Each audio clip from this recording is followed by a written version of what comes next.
This is RBN, the Republic Broadcasting Network.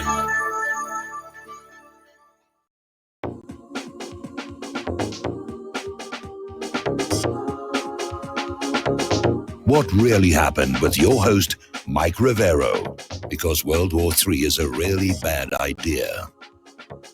Here is your host, Michael Rivero. And aloha, America. Welcome to our show today. It is Wednesday, January 29th, 2020. And we have got a lot to talk about today. The phone lines are open, 800-313-9443. Mike is in our control room, twiddling the dials, keeping us out of trouble and ready to answer the phone, put you on the air with your comments, questions, and opinions. And for the most part, certainly corporate media continues to be dominated by the impeachment circus, and everybody's carrying it live from the floor of the United States Senate. And what they're doing right now is going through what's called the question and answer phase, which is all the senators have submitted questions to the House managers and Trump's defenders. And they're mostly just a rehash of what was already done over at the House of Representatives during the impeachment hearings. So I can understand why Chief Justice Roberts may be getting a little bit bored with all of this, but some of it is really kind of out there, and they're still out there screaming about how, the president cannot personally profit from any of the decisions that he makes on behalf of the government. Well, here's a hypothetical, okay? What if, without intending to, in fact, what if it's impossible for a president to render a decision on an issue that doesn't benefit him somehow down the road? I mean, in a purely random world, half his decisions will work against him, half will work for him without his having any actual agency in the process.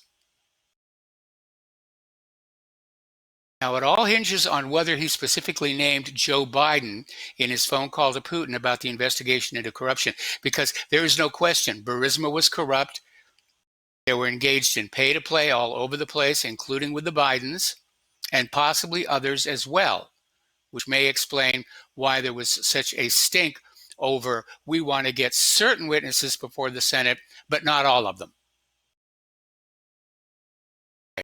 Now, oddly enough, Lindsey Graham has come out with a claim that, or a prediction rather, Trump will be acquitted by the end of the week, meaning 2 days from now. I don't think so. And it may be because Lindsey was operating in a paradigm in which the GOP could block the witnesses. But right now, it's looking like that may not happen. There are GOP senators who are saying, yes, let's get Bolton up there. And once you get Bolton up there, you're going to have to put everybody up there. There will be no royal road of witnesses where only the Democrats' favored witnesses get to testify and everybody else is told to shut up. They got away with that in the House of Representatives. They won't get away with that in the Senate, which is still under GOP control.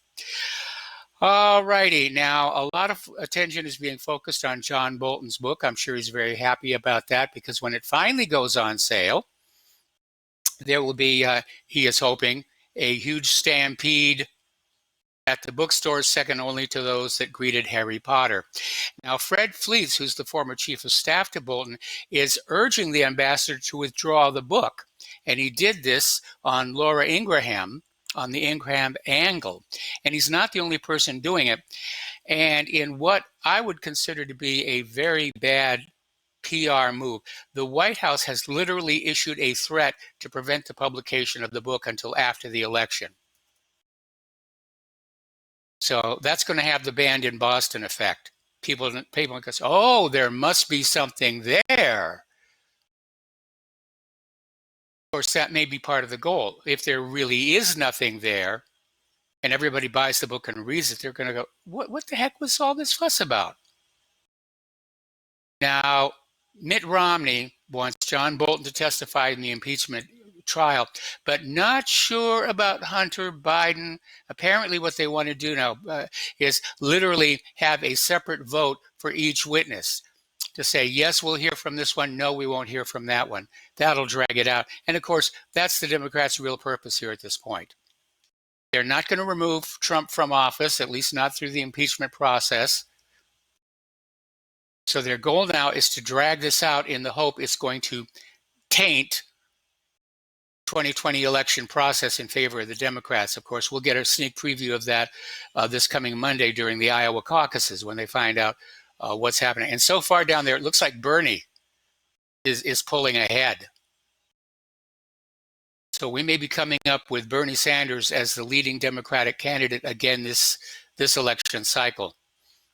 So anyway, all right. So right now, according to Lindsey Graham, Trump's defense team made a damning indictment, so will likely be 51 GOP votes to call on the Bidens and the whistleblower. Well, I'd like to see that happen because whistleblowers traditionally have gone public with their identities. When they come on out and say this person in government or corporate leadership made this bad decision or this illegal move, they'll say, my name is blah, blah, blah, and I approved this whistle toot, or whatever they're going to say. In this case, we have a whistleblower who has tried but failed to remain anonymous. All right, let's go to the phones here to Chance in West Virginia. Aloha, Chance. Welcome to the show. What's on your mind? Yes, hello, Michael. I'd like to know what you think about this. Alan Dershowitz is on Trump's defense legal team. Now, I have to ask this. Here's a man who visited Jeffrey Epstein's pedophile island. He said he laid on the masseuse table, but he never removed his Fruit of the Loom skivvies. And he got a massage from an old Russian woman, probably named Nanuchka. Now, does this make sense to you? Does this sound like there's going to be any action taken to get down to the bottom of this case with Ghislaine Maxwell or an Epstein investigation? I don't think so. What do you think? No, it's going to go the way of the Franklin scandal. In fact, we had an article we put up at What Really Happened just yesterday saying, yeah, there are certain of these pedophile scandals that are simply too hot to touch, and everybody will work together to keep them undercover, which raises the possibility that we have sort of a pedophile clique that has covertly seized control of the government, and one must be one of the clique in order to rise to positions of power in the government. That way you can be controlled. They guarantee control over you because if you go out on your own and do what you want to do, they just release the photos and videos they have of you, and your career in public life is utterly destroyed. Maybe one of the reasons they were so afraid of Donald Trump being elected back in 2016 is he's not in the club. And yes, he knew Epstein. It was a small community for businessmen in New York. But maybe Epstein didn't have film or negative on him. Mike, the point I was making is the Dershowitz-Trump connection here. I mean, it's awfully weird. And I have another thing. I noticed this Kobe Bryant crash. Now, I know it's sad. It's a tragic event. But I cannot understand how thousands of people who have nothing in common with him, I'm not talking family, friends, good friends, relatives, I'm talking people who live vicariously through a basketball player, can carry on the way they do. Now, I don't know about you, but I mourn for people who impact my life in a way, not through putting a ball through a hoop. Patriots like Tex Mars, Jim Mars, what's his name? I'm at a loss for words here now. Bill Well, he Cooper. must have really impressed you. But you hit it right on the head. They're living vicariously through these sports stars or movie celebrities. The sad reality is that most people's lives are pretty dull and boring and ordinary. And so they kind of allow their fantasy life of what they would like to be to project through either a sports figure or a fictional character. I mean, you have kids who want to be Harry Potter. You have young men who want to be James Bond. You have young women who want to be Sheena, Queen of the Universe, or whatever it is that's out there. And they do start to project themselves onto those other people. So when something negative happens to them, or anything happens to them, they respond on that emotional level. I used to work in television, and I got to know a lot of the people who worked on what were called the soap operas back then, the daytime dramas. And it was weird. I mean, you'd have a character in this fictional TV series this character would come down and say, I'm pregnant, and the studio would be flooded with these hand-knit booties that were being sent in by viewers of the show, for the forthcoming baby. And it's kind of weird, and at times it's a little scary to see. But you're absolutely right, and they're using Kobe as kind of a distraction from other things, I think. As long as we have brain-dead zombies in this country like this, I see no hope for the country. I see what they care about is so superficial. Now, I'm not trying to minimize the guy's death. Don't get me wrong. But as long as we have brain-dead zombie idiots like this, I don't see things changing for the better with a large segment of the population. This damn stupid. It just amazes me, Michael. Okay, thank you for taking my call now. Have a good show. All right, thanks an awful lot. We're going to switch over to Don in Arizona. Aloha, Don. Welcome to the show. What's on your mind? Hello, Mike. It's good to have you back. I had no way to get the news, really, when you weren't here anymore. So it's good. I could, but it is a lot harder. So anyway, I think it's interesting. Bernie Sanders has plunged back into the lead now, just like he did 4 years ago. And the reason people like him is because he's not a Democrat. He's not a member of the Democratic Party. He's not in with all that mile-high corruption and all that kind of stuff that we know. They accuse his wife of some kind of a deal with the university, but he's not.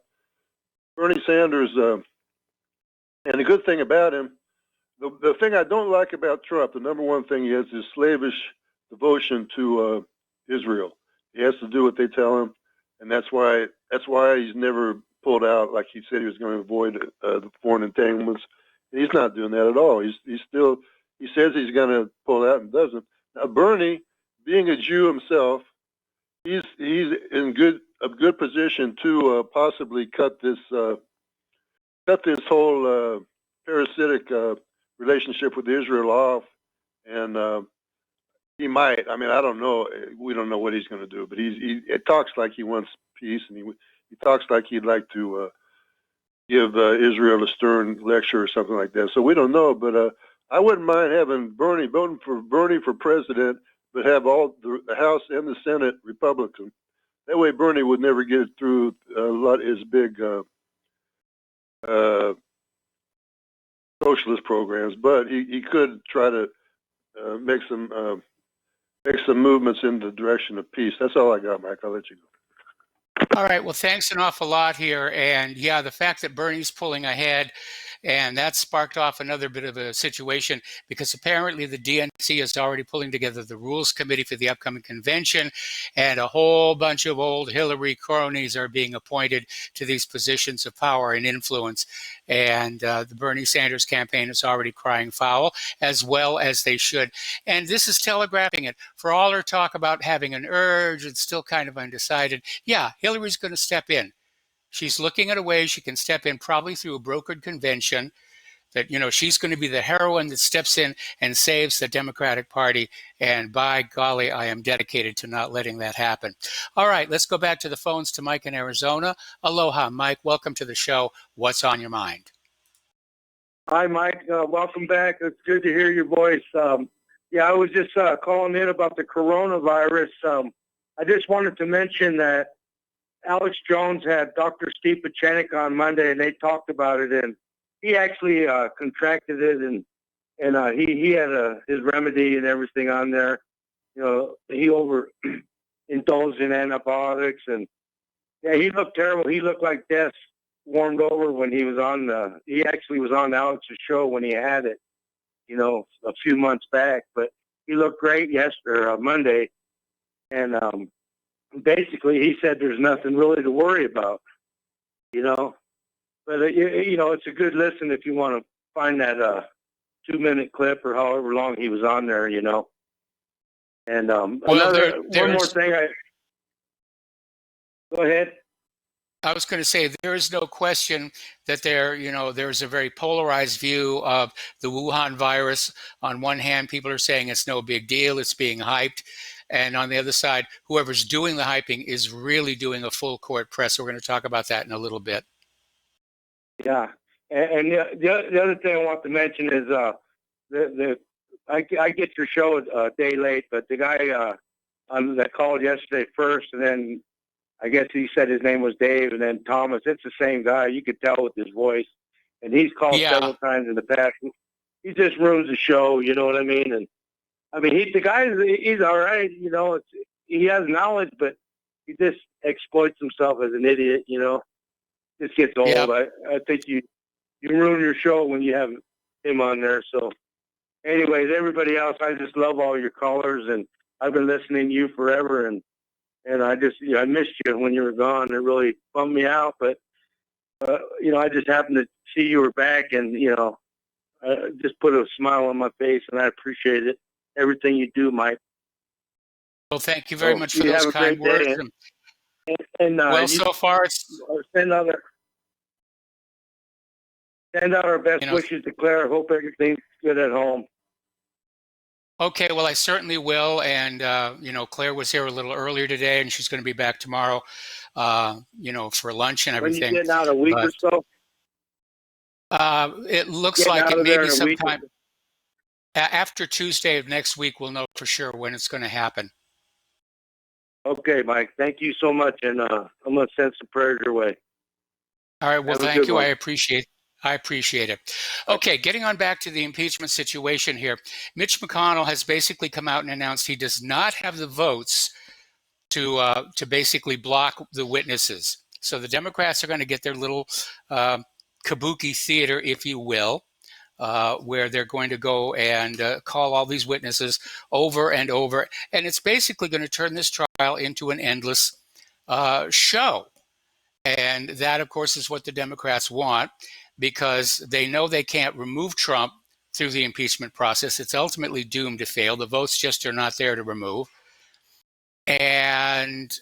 But they're hoping that they can use this as part of the campaign to demonize Trump so that Hillary can become the next president of the United States of America, at which point a lot of us are going to have to leave the country.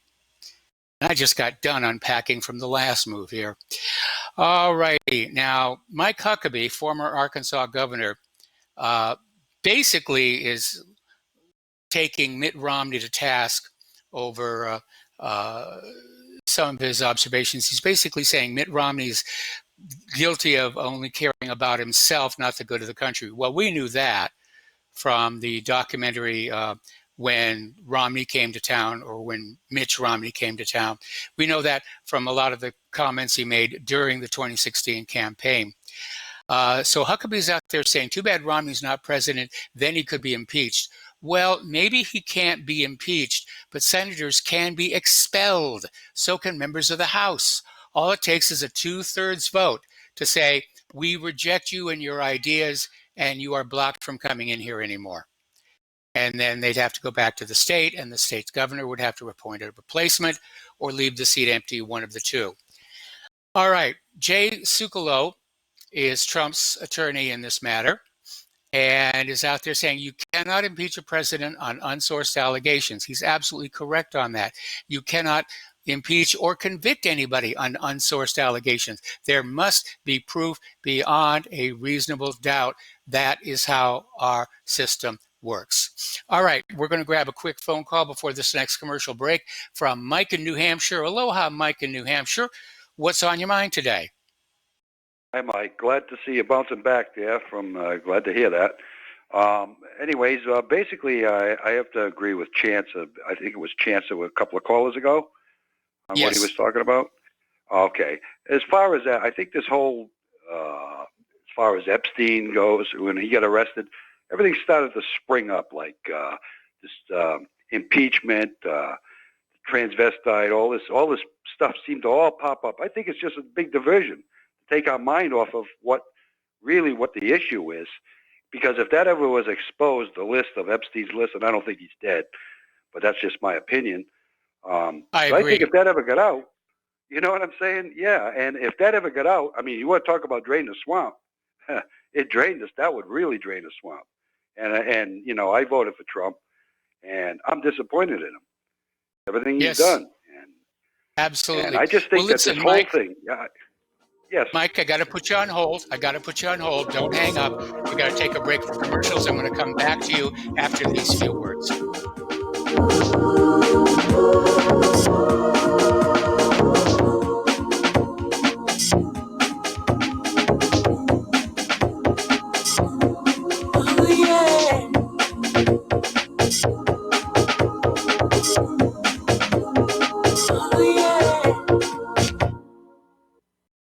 How would you like to earn an extra $10,000 or more a month from the comfort of your home? We show you how to win with a home-based business opportunity. This could be one of the best financial decisions you ever make. Work from home, full-time or part-time. Plus, you'll never have to talk to anyone.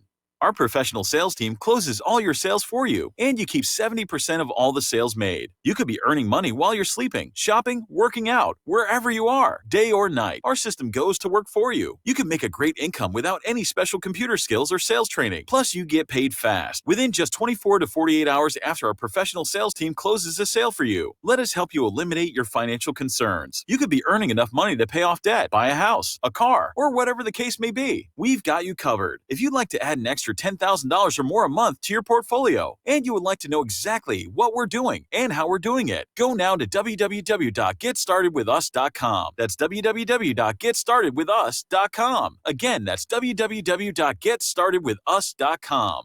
Folks, we're living in a world the likes of which we've never perceived any clearer than we do now. The plan for global governance has been in the works for generations and would have likely been achieved by now, but for the fact that the globalists left open their Achilles heel. With all their tools, Federal Reserve System, fiat currency, no child left behind, and then Common Core education introduced to our schools to dumb us down, vaccines, pharmaceuticals to lobotomize us, GMO foods, insertion of compromised or bought and paid for politicians, judges, mainstream media propaganda, all pieced together like a puzzle designed to ultimately bring the world under submission. But with all their strategy, they forgot one thing: knowledge. And knowledge is power. With knowledge, their bombardment is nullified. Folks, with that, as brilliant and knowledgeable as you've become, among the wisest audience of any radio audience in the world, and you are, I want you to take a moment to reflect and ask yourself, how much of that knowledge did I obtain from Republic Broadcasting Network? How high has my consciousness been raised since I've been a listener? How fast am I now able to discriminate truth from fake news by being a Republic Broadcasting listener? How clear am I now able to see the world since I've been listening to RBN? Ask yourselves those questions, folks. Then ask yourself, what is that knowledge worth to me? Like my morning coffee, how would I survive without it? A voice of truth in a sea of lies. Do we not all need to make sure it survives? Like public broadcasting, we are now finding we can only survive with listener support. Censorship, advertisers being attacked, truth itself being attacked. It's the only way through this. We at Republic Broadcasting humbly ask you to become a supporter. Look at your budget and make a determination of what Republic Broadcasting is worth to you and what you can afford on a monthly basis. Go to republicbroadcasting.org and pledge 20, 30, 40, 50, if possible, 100 a month or more if it's affordable. Click the donate button and become a regular monthly donor. Assure both us and yourself that Republic Broadcasting truth will continue to flow like that morning coffee. The network thanks you. We will not go down in the night without a fight. You can burn up our mosques and our homes and our schools, but our spirit will never die. We will not go down in Gaza tonight. And aloha, America. Welcome back to our show here. We're still talking with Mike in New Hampshire. And, it really has been a circus. And I don't know if you've spent your entire life in New Hampshire or not. I spent my formative years in New Hampshire, which is why your name, Mike in New Hampshire, tickles me so much. But I don't remember it being this crazy. Oh, I know. I agree. I mean, I see it as one big diversion. Take your mind. Everybody's so focused on Iran, Iraq, the impeachment. They're hitting us from all angles because the most important thing, I think, if they got caught, they got Ghislaine still out. Why don't the FBI go after her when they had a chance? She's got. My understanding is she's down in Brazil. I think she's down in Brazil. Yeah. But wasn't she in the United States for a while? She was, but she Didn't got have an out and she got opportunity. down to Brazil. I think the powers that be want this story to go the way of the Franklin scandal, and you can look that up online if you're unfamiliar with that particular situation. But it raises the possibility, and we talked about this yesterday, and there was an article at What Really Happened on Monday, basically saying, what if, I mean, they're all involved in this pedophilia, and that it is kind of a right, they see it as a rite of passage, into the higher levels of government power, that they are allowed to do such things and get away with it. We know that a large portion of our government are involved in the dealing of illicit drugs. We know that a large portion of the government, just in general, is involved in corrupted behavior. So one more step here, and they're across the line into molesting small children. And again, it underscores the fact that the moral and the immoral are mutually exclusive societies. I couldn't bring myself to hurt a child, which is probably why I'll never run for Congress. And but it does raise that possibility. And given what we know about certain politicians, it's impossible to dismiss out of hand that possibility. Right, I agree. All right, Mike. Well, that's basically what I wanted to say, and I'll let you go and get well. And thank you for taking my call. I'm definitely on the mend. I'm definitely on the mend. Anyway, let's switch over to Mike in Kentucky. Aloha, Mike. Welcome to the show. What's on your mind? Well, while you're waiting on hold, so much stuff comes up you want to talk about. I would challenge anybody, and I've been doing that for months now, challenging anybody to read 6 months of your computer's internet security section there on whatreallyhappened.com and see how much confidence they're left with all this. Just the dot. Oh, it's just bubble is open season. Oh my gosh, 1.5 billion users on TikTok, credentials compromised. I think,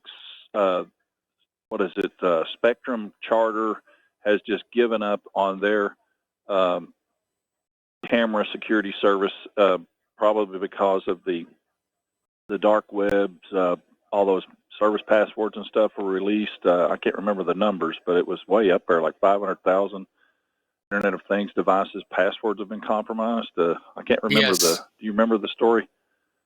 I remember the story. I don't remember the exact number, but I mean, it's just, these companies are bleeding security credentials all over the dark web.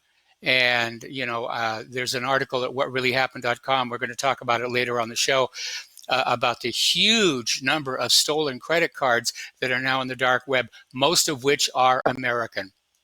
Yep. I just saw that one.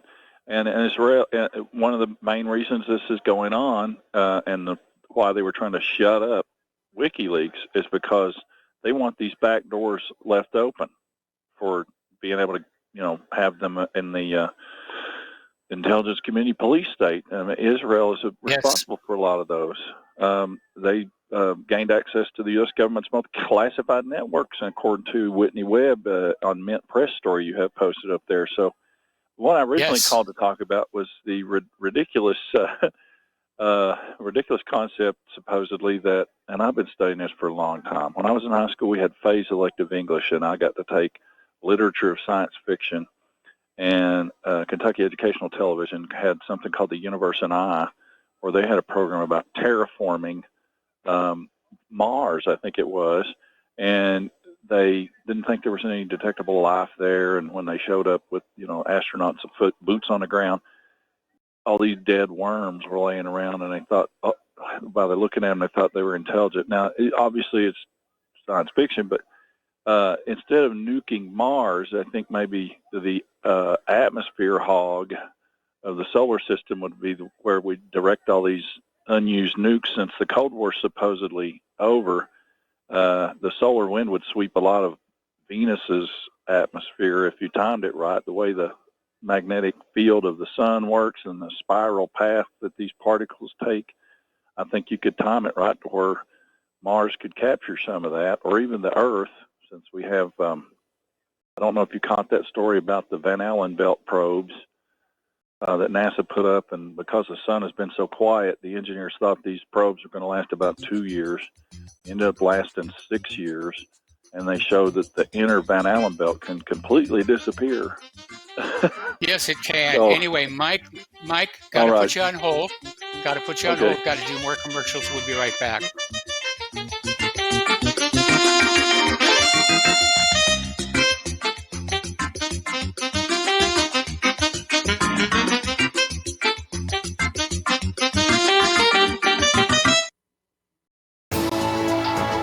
You are tuned in to the Republic Broadcasting Network.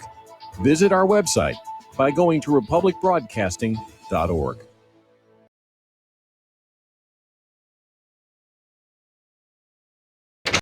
Hey, honey, I'm home. I grabbed the newspaper on the way home. Look at all the news today. The newspaper? Don't you know that all you're going to get in the newspaper is propaganda, twisted news, and false information? Honey, this is a national newspaper. It has to be true. Ha! For some reason, a majority of the population believe anything the mainstream media tells them. The newspaper does not give out the important attention on what's happening to this country and news that affects our daily lives. Say, does that newspaper mention anything about the North American Union? No, not that I can see. I didn't think so. You need to go to www.newswithviews.com, where truth is more important than political correctness. That's www.newswithviews.com. Hey, don't throw that away. We can use that in the birdcage. Okay, move over. Let me start reading newswithviews.com. The truth? Read all about it at newswithviews.com. Newswithviews.com, where reality shatters illusion. Corporate media dominates the American opinion. Finding independent voices that counter this avalanche is becoming increasingly difficult. With the endless corruption running rampant throughout our government, independent voices are needed more than ever to battle the offensive against our freedoms and liberties. As a listener of RBN, no one understands this concept better than you. Now it's up to you to do your part. The time has come for you to take action and begin broadcasting the truth to hundreds or thousands of people every month. Sound impossible? Quite the contrary. With pointed slogans from LibertyStickers.com, you can reach countless sleeping Americans unaware that they live in a real-life wonderland. LibertyStickers.com has a huge inventory of political bumper stickers and messages that reflect the truth about our government, our politicians, and the future of America. With so many in stock, there's one perfect for you. Visit us today at LibertyStickers.com. Again, that's LibertyStickers.com. Do your part. Your voice is important. Let it be heard. How healthy are your arteries? Deteriorating circulation has a number of early warning signs. High cholesterol, high blood pressure, fingers and or toes often go cold, arms and or legs often go to sleep, sharp diagonal crease in the earlobe, short walks cause cramping or pains in legs, memory is not as good as it used to be, ankles swell late in the day, chest pain after physical exercise or emotional stress. If you experience even one of these symptoms, your circulatory system is crying out for attention. Extendivite is a natural solution to help improve your overall health. Extendivite is not your average heart tonic. To order, call 1-877-928-8822 or visit heartdrop.com or find us on Amazon. Extend your life with Extendovite. What this country is coming to, I sure would like to know. If they don't do something by and by, the rich will live and the poor will die. Doggone, the panic is on. Can't get no work, can't draw no pay. Unemployment getting worse. And aloha, America. Welcome back to the show. We're talking with Mike in Kentucky about Elon Musk's and his plans to colonize Mars. And before we go any further, I want to point something out from history. Most people, when they say, oh, they're going to colonize Mars, or they're going to colonize Titan, or they're going to colonize whatever, they have visions of, they're going to pack up and they're going to go on out there on the frontier. But the reality is that throughout history, most colonization involves a very tiny segment of the population that makes the trip for one reason or the other. And the vast majority of people, they stay right where they are and they live out their lives in their current circumstances. So if Mars were colonized tomorrow, the vast majority of you listening to this program are still going to spend the rest of your life here on planet Earth. Now, in the past, colonies have often been used for things like dumping grounds. When the New World first opened up, Great Britain was dumping their criminals into what became the 13 colonies. And following the American Revolution and the U.S. Navy saying, no, you're not going to dump any more criminals onto our population, Britain turned to Australia. And if you ever go down and visit Australia, and it's worth a trip, I have to say, people who have what is called convict blood, that's a social status symbol. Ooh, you have convict blood? Means that their family's been there since the early days of Botany Bay and so forth and so on. So as far as colonizing Mars, it's technically possible. Will it become a huge population center? Given enough time and enough breeding among the original settlers, yes, just like the United States of America. Will there be a massive emigration from the Earth to Mars? I don't know. It would depend on several, as of yet, unforeseen breakthroughs in propulsion and life support. Well, terraforming is what we're talking. The topic I was talking about, and that takes a very long time. These are yes. And they're not for the Bible Belt for the most part, because all the doom and gloom of the Bible. And I would encourage anybody to go back and read the time statements for the audience relevance there, and start looking at what's fulfilled already. Okay, look at the ink blots again on that. So it's sort of a different rabbit trail for the topic here, but we hopefully we could detect Hebrew or wormwood or whatever in advance to do something about it. But if we can branch out onto the moon, and I'm down the hill here from what Hal Rogers called the Silicon Holler Project. We have a space science center here that is I think it's the fifth. It was designated like the fifth tracking station. How many were there? Do you remember for the Apollo and manned moon missions and other missions? They only had I think they only needed 4, didn't they? Or they had this 3. Is like the 5th one, supposedly. Well, okay, well this one may be the 4th one, but how many? I don't know how many. Can I get in here a little bit? Okay, there were 3 deep space network tracking stations, one at Goldstone, one at Madrid, Spain, and one down in Canberra, Australia. But there are dozens and dozens of smaller tracking stations around the world. In fact, we had one on the north shore of Oahu, and we'd go hiking there and we'd see that dish just swinging across the sky, getting downlinks from various satellites crossing over. Whatever number they claim this one is, there's probably dozens that would fit, they came online at the same time in the last 10 years. I mean, I kind of helped out with the project, but I'm in the town of Kim Davis, so we've got a real clash of worldviews and philosophies here in Moorhead, Kentucky. And I like to think I helped out with that program a little bit by helping them map the parabola of a dish, using a small signal on our tower. But the point being, there's a real clash of worldviews here, and the idea that it's all going to be over. Why fight them on the next flight? Has really hijacked a lot of Americans from participating and stopping a lot of this stuff. We've handed over so much of our society to socialist, I guess you'd say, or communitarianist agendas.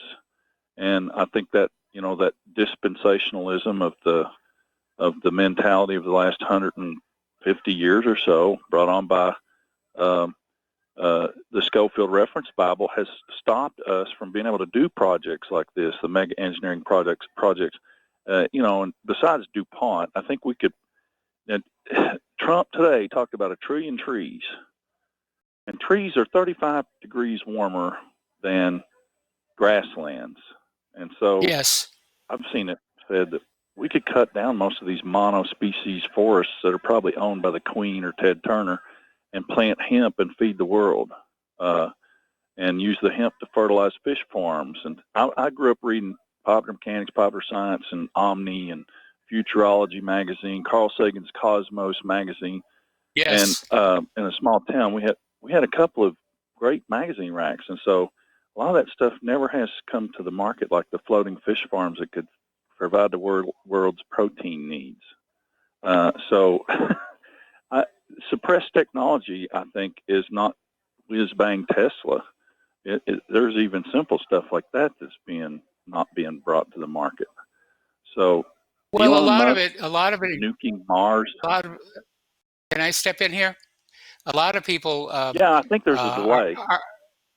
Yeah, there is a delay, unfortunately, and it's causing a huge amount of confusion. The delay will go away once I'm back in my home studio.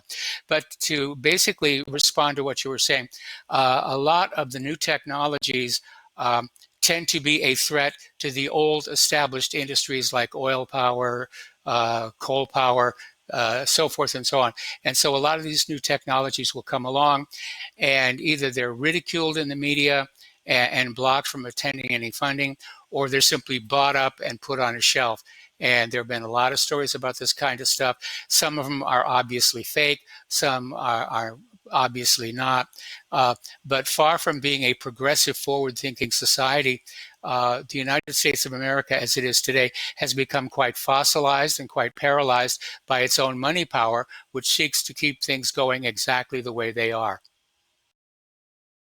Hey, get well soon. I'm glad to hear you back on here. I don't get to listen every day, but I noticed you were gone, that's for sure. And we were a little bit concerned, some of us. So I'm glad you're back and keep getting better. You probably need a lot more vitamin D up there. You need a lot more vitamin D where you're at than you did in Hawaii. Yes, you're absolutely right. In fact, one of the things I've been told to do is, go down to the drugstore and get some over-the-counter vitamin D and start chewing on those things. Well, I do like the get gummies. the gel gummies caps, 7,000 a day. 7,000 a day is probably okay for your age, but get the level checked. That's being done. They're in here with the needles doing blood testing all the time. All right. Well, thanks an awful lot. We're going to let you go, and getting on back to the news here. The phone lines are open. Apparently, over at MSNBC, they had a panel featuring John Brennan, who's now an NBC News analyst, former head of the CIA, and he's out there calling for the annual State of the Union address to be canceled over the impeachment hearings, saying that Trump should not be given a venue, if you were, to talk to the public while he's still under trial in the Senate. Well, kind of a gray area. I don't want to see the State of the Union canceled, mostly for traditional reasons, but I would caution Trump and his handlers at the White House, one of whom may be listening to this broadcast, I think. I would be very careful about turning the State of the Union into a stump speech defending Trump from the impeachment. In fact, I think the smartest thing Trump could do is go up there and do the State of the Union and not even mention the impeachment. Give it no importance, give the Democrats no place to go with it. Just talk about the real issues that face our nation. Because frankly, polls are showing the American people as a whole, they're getting sick and tired and just fed up with all of this impeachment nonsense. I was just talking to some people around here at this facility who don't know who I am or what I do. And the opinion was pretty much unanimous. It's all ridiculous. It's all absolutely ridiculous, and they're tired of it, and they wish it would go away because they'd rather be watching other things on the limited channel selection we have on these TVs in our rooms. Anyway, now there's come and gone a little media ripple, if you will, and I call it a ripple because it's a repeat of something they tried back in 2016. CNN got together with Rick Wilson, and together with Don Lemon, basically described Trump voters as morons who can't read. They're dummies. They've got low IQs. They tried this back in 2016, and it backflashed horribly. It angered and motivated a lot of Trump voters to get out there and say, I'm not low IQ. I'm voting for Trump for sound reasons. But they're trying it again. And so Trump basically got on his Twitter feed and criticized this one individual, Wajahat Ali, for his mocking tone. And apparently Ali has gone back on Twitter criticizing Donald Trump for criticizing him. So this liberal CNN guest is mad that Trump didn't like the fact that they were making fun of Trump voters here. All right. Now, Laura Loomer, who's running for Congress, has filed an FEC complaint, a formal FEC complaint against Twitter for providing what is called in-kind corporate contributions to her opponent, Democratic Congresswoman Louis Frankel, by censoring Laura Loomer from Twitter. And I hope this moves forward, and I hope there is a lawsuit, because I think social media needs to be held to account that social media is supposed to be social media, not social filtration, although they're certainly doing it. And again, to me, this is another indication that in point of fact, Hillary Clinton is going to run again this election season rather. And all of this pretense about, I'm not sure, that's exactly what it is. It's pretense. You know, I'll bet a plugged Turkish lira that Hillary is stepping into this contest sometime before the convention. She has to do a brokered convention. She's missed too many of the primaries. So anyway, meanwhile, Adam Schiff, who was not doing too well out on the floor of the Senate today, he now wants to control artificial intelligence-based video analytics technology after the Gateway pundit used this same technology to connect him to a Ukrainian arms dealer. Remember what I said up above? Maybe the problem with this whole Ukrainian Burisma scandal, and they're trying to make it go away, is not that Joe Biden was involved or that Hunter Biden was involved, but that everybody's involved. We've been hearing rumblings that Kerry's kids were involved in this. So it may be that it's a significant part of what we would call the inner circle, the deep state, whatever, the swamp, were on the take from Burisma. And that's why they want to make sure that no witnesses get up there. I mean, the case has already been made that there was, in fact, corrupt behavior going on between the Bidens and Burisma, which means Trump had every authority to, like, say to Russia, let's look into the corruption. The entire case for impeachment to try and protect the corrupt and the profits coming in thereof rests on whether he specifically named Joe Biden or not. And all we have is a he said going on with John Bolton and everybody else here. So anyway, feel kind of weird being in the swamp because the world is in fact closing in. More and more people every day are getting online or they're talking to their friends and they're just, you know, the people aren't as easy to fool as most corporate media individuals say. And I think the situation with CNN with Don Lemon and his guests is a perfect illustration. They really honestly apparently believe anybody who would vote for Trump is of a lower IQ and therefore easier to fool and to snooker. And it just isn't so.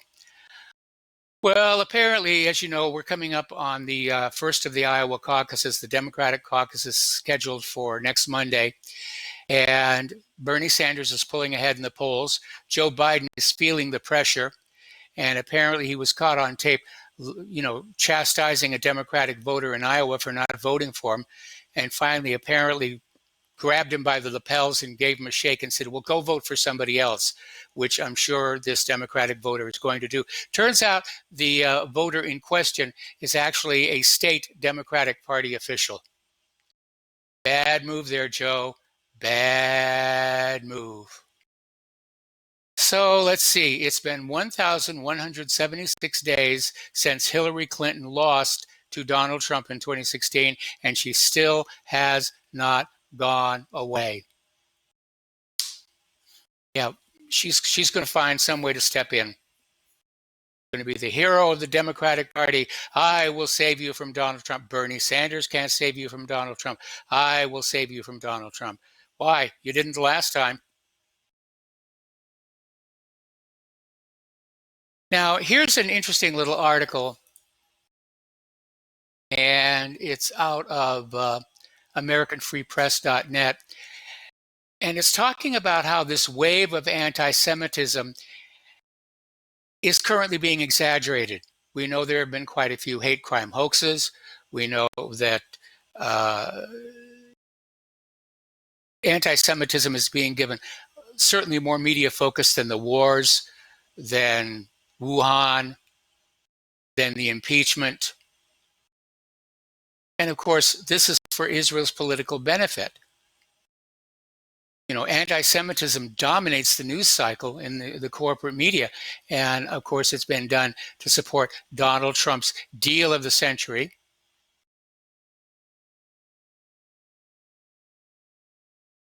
Okay. All right. Let's see. When we come back from this next commercial break, we've got a caller waiting on the line. And then we're going to talk about the coronavirus, the Wuhan virus, and whether or not it is the monster everybody says it's going to be. So stay tuned here. And but like I said, whoever is pushing this monster theory of Wuhan, it's a full court press. They're pulling out all the stops on this one. So we'll be back after these words from our sponsors.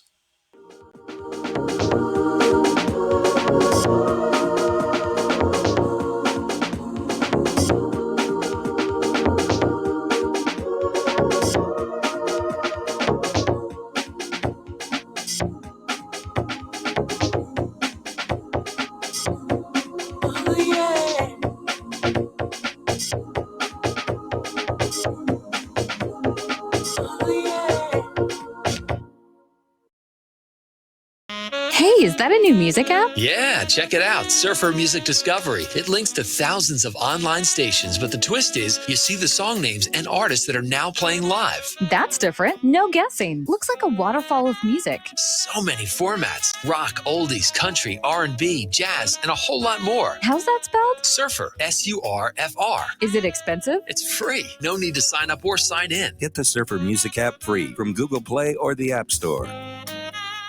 So, you love talk radio? Then you'll love TalkStreamLive.com. TalkStream Live is always on, 24/7 with the best streaming talk shows. Find your favorite talkers and discover some new ones. It's free, readily available online or on mobile with any smartphone or tablet. Finding your favorite talk shows all in one place has gotten a whole lot easier. Just go to TalkStreamLive.com. Be sure to download the free apps from Google Play or the iTunes App Store. Tired of being lied to by mass media? It's growing more and more apparent today that news is received less and less through standard media outlets. Even with a growing audience every day, RBN is beginning to direct more efforts into social media. Social media and the use of the internet is fast becoming the primary source of people for news, regardless of demographic. RBN has set out to provide some of the best news on the internet through republicbroadcasting.org, and also has begun to use the tools to our advantage by way of social media. Republic Broadcasting is now operating a Facebook page to function as yet another avenue to have our collective voice reach new audiences across not only America, but across the globe as well. The Facebook page features not only news, but also an RBN player to listen to our broadcasts. Get involved by visiting facebook.com/Republic Broadcasting and liking our page and share it with your friends and family, because you can handle the truth. The reviews for Extendivite are amazing.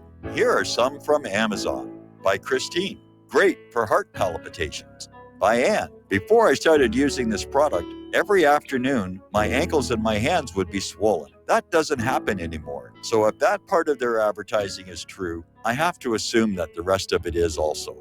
Not to mention that when I had my yearly blood test, only a few weeks after beginning to use this product, my cholesterol had dropped over 30 points.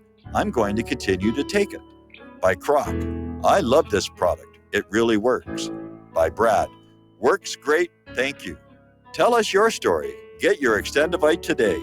To order, call 1-877-928-8822. That's 1-877-928-8822 or visit heartdrop.com. Extend your life with Extendovite. Some are maxed out all their credit cards. Some are working 2 jobs and living in cars. Minimum wage won't pay for a roof, won't pay for a drink. If you gotta have proof, just try it yourself, Mr. CEO. See how far $5.15 an hour will go. Take a part-time job at one of your stores. I bet you can't make it here anymore.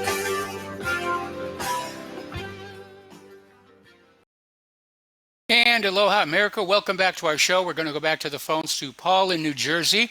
Aloha, Paul. Welcome to the show. What's on your mind? Hello, Michael. Michael, I wanted to talk to you about how the Democrats obviously are going to lose the election this year, and it's their own fault. You know, when I look at a presidential candidate, I kind of think of it as the first thing you do is like picking a bride. You almost have to inspect them for their health and how their teeth are and whether they, it's like picking out a horse.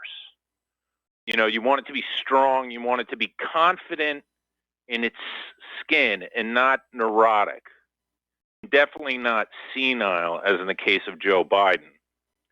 Fact of the matter is, if you look at the history of the Democratic Party over the past 60 years, the Democrats win after Republican fatigue. When they run unknown young candidates like John F. Kennedy, who defeated Nixon. Yes. Then you have Carter defeating Ford. Then you have Clinton defeating Bush Sr. And lastly, Obama defeating Romney and who else was it? Oh, John McCain. So yes. As you can see, there's a pattern. When they're young and unknown, they win. But this year, what have the Democrats done already? They've already chosen 3 old war horses in their 70s. And in the case of Bernie Sanders and Joe Biden, they're pretty much pushing 80. Yes. You know, and the senility in Biden is over the top. He's running around telling people not to vote for him, which is not a working formula to become president of the United States. You have to convince people that they need you. And so this happened right in the beginning of the Democratic debates. And I was wondering, when I first watched the debates, I saw the governor of Montana, Steve Bullock. Now, I never heard of the guy in my life, right? But I just looked at him and I said to myself, he's very telegenic, he's charming, and he looks comfortable in his skin. He's my man, right? Now, I didn't go for, his ideological steadfastness or whether he's going to, stick to Democratic doctrine or how he stands on this and this. I just said, that's the guy that could win because he just looks young and is relatively charming and looks kind of slick, like Bill Clinton. And so the Democrats are shooting themselves in the foot. They could have chosen... I also like Tulsi Gabbard. And by the way, I think she's very comfortable in her skin. Very confident. Yes. And she would be great in the debates against Trump. But the Democrats, they don't know what's good for them. They're not sticking to the winning formula. And so Trump should relax. It looks like he can coast right into the White House. He's really, got nobody standing in his way. And on that note, thank you. Well, you got it, and he does, and that's Hillary Clinton, who doesn't care what the voters think. She thinks she can game the system. We have to take a break for station identification. We'll be back after these few words.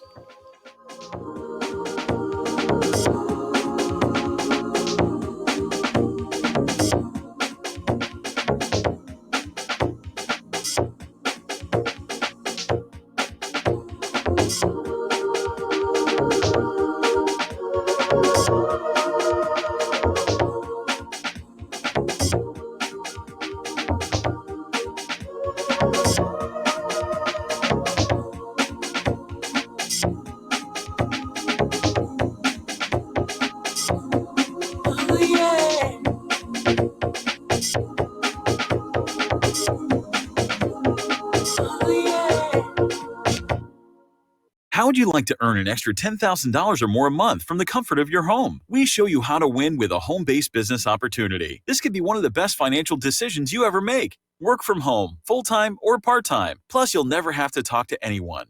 Our professional sales team closes all your sales for you, and you keep 70% of all the sales made. You could be earning money while you're sleeping, shopping, working out, wherever you are, day or night. Our system goes to work for you. You can make a great income without any special computer skills or sales training. Plus, you get paid fast, within just 24 to 48 hours after our professional sales team closes a sale for you. Let us help you eliminate your financial concerns. You could be earning enough money to pay off debt, buy a house, a car, or whatever the case may be. We've got you covered. If you'd like to add an extra $10,000 or more a month to your portfolio, and you would like to know exactly what we're doing and how we're doing it, go now to www.getstartedwithus.com. That's www.getstartedwithus.com. Again, that's www.getstartedwithus.com.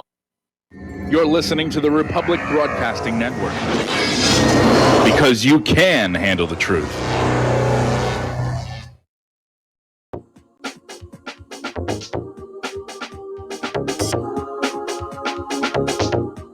What really happened with your host, Mike Rivero. You're listening to the Republic Broadcasting Network, where you'll find out what the Fukushima's going on.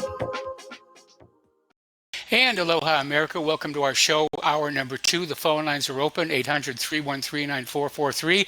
And we're going to go right back to the phones to Tom in Florida. Aloha, Tom. Welcome to the show. What's on your mind today? Good to hear you live, Michael, and good to hear you that you're back, man. Really great to hear you speaking live here. Yeah, a lot of things are on my mind. And by the way, Michael, I don't know if you have diabetes, but I take a thing called Ozempic, and it's really changed my life. So I was letting you throw that out there. And vitamin D. I take a lot of vitamin D. And okay, that's fantastic. And if you ain't got to worry, but I do know calcium helps quite a bit. Vitamin D and C, some to C. So just so you know that. Anyway, here's what I want to throw out. Your last caller, Paul, I don't know if he knows this, but the rally last night in New Jersey and Wildwood, Trump, according to what I saw in a couple news outlets just now, he had over 95,000 people outside total at that event. There was 95,000 people in the arena and all the way out in the streets. I don't know if that's correct, but that's what they say on the news now, 95,000, roughly, under 100,000. But that's quite a bit. I don't think Bernie or Biden knows that imbeciles could bring in that. And I tell you, Bernie will be 80 years old if he got the nomination and was the president. Joe Biden's already, Biden, he with his brain, he'd be almost 100 years old because he's senile as heck. Biden's in a nincompoop. But I agree with that last caller that Trump's going to walk in there and get it. But they're going to try to derail him because you know what, Michael? This whole impeachment, I kept telling you, 2-3 months back, this whole impeachment right now against Trump is about immigration. These demon rats know that that's their base, is these illegals that keep pouring in here by the millions. And that's why they got California. Yes. That's why they got New York. New York and California would not be going voting Democrat if they didn't have all these illegals. Those states were mainly Republican states with the white Caucasians were there. This is all about the filthy demon rats in Hollywood, Holly Freak Show, pumping all these illegals in there with a lot of liberal blacks there with the freebie handouts. I don't care if that one guy calls in, whatever. A lot of blacks are working hard stiffs, and a lot of them, they're on the dole because let me tell you, I already saw a report. Most in the black community, most of the kids don't have fathers. Let's not kid ourselves. That's right to the point. These kids don't have fathers. So what do they expect? The mothers, I don't want to get into that because that's not really why I called. But I did call about first why they're impeaching President Trump is because of the illegal invasion of this country. And Michael, I don't know if you knew this, and I'm sure you do. I saw it on Breitbart and I saw it on other reports. 9 United States senators are Jewish. Okay, not one of them is a Republican. You got 29 House members that are Jewish. Only 2 of them are Republican. And actually, it's kind of weird. The guy Zeldin is from New York. Lee Zeldin is a Jew from New York. You have another guy, can't remember what state he's from. He's Jewish and he's very conservative too. But if you took the module of 9 senators in the United States Senate are Jewish, and they're from white Anglo states, what are these white people being played or something? The white Christians or something? What's going on here? Blumenthal, that idiot, Dick Blumenthal, said he went to Vietnam. He was on the front lines in battle. That guy never set foot in Vietnam, Michael. And these people, idiots, white, I don't know what you call them. They vote for this guy? Blumenthal, that dickhead, Blumenthal? It's unbelievable to me. And, speaking about the wall and all that, I heard a lot of you. I know you got a couple calls. Oh, Trump's built a lot of wall, believe it or not, and he's really trying to seal up that border. And now when you got this Chinese virus coming in here, they better seal that. They have better be prompt on that border. Now there's the reason why Trump should build a wall. Because all these Hondurans, the Guatemalans, and all that, they look like Chinese. They can sneak in here like crazy and have that virus going on. This virus you're going to be talking about, we could have a pandemic where millions of people are dying. Am I not right, Michael? I want to hear your answer on that. Well, it's distinctly possible. Whether it's going to happen, I don't know. That's still up for debate. And I tend to feel that the coronavirus is being fanned up as a media focal point, so that we're not really looking at the wars, that we're not really looking too closely at the deal of the century, so we're not looking at the Democrat meltdown on the floor of the Senate. Well, a great point. But Michael, I got to ask you. Do you remember seeing in the USA paper, there was a USA article about 5 years ago. I don't know if you ever heard about this. There was a Chinese general. There was a general in the China. He's a head dog in the Chinese with the Taiping. And he said, you know what, if we have an all-out war with the United States, we don't care if we lose half our population.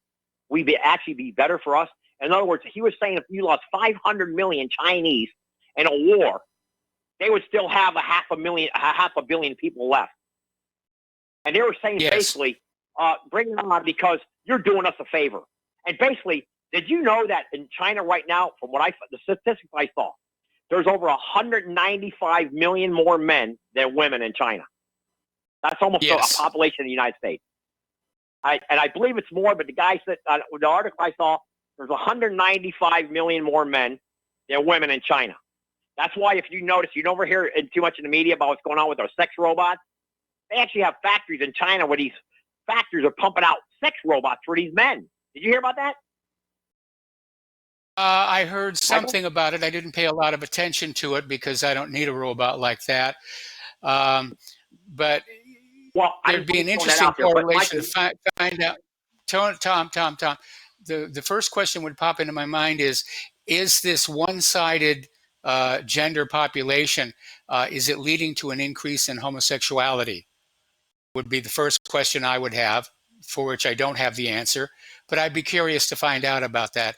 Second of all, believe it or not, the Renaissance period in history owes its existence to two factors. One, of course, was global warming, which made food abundant and inexpensive.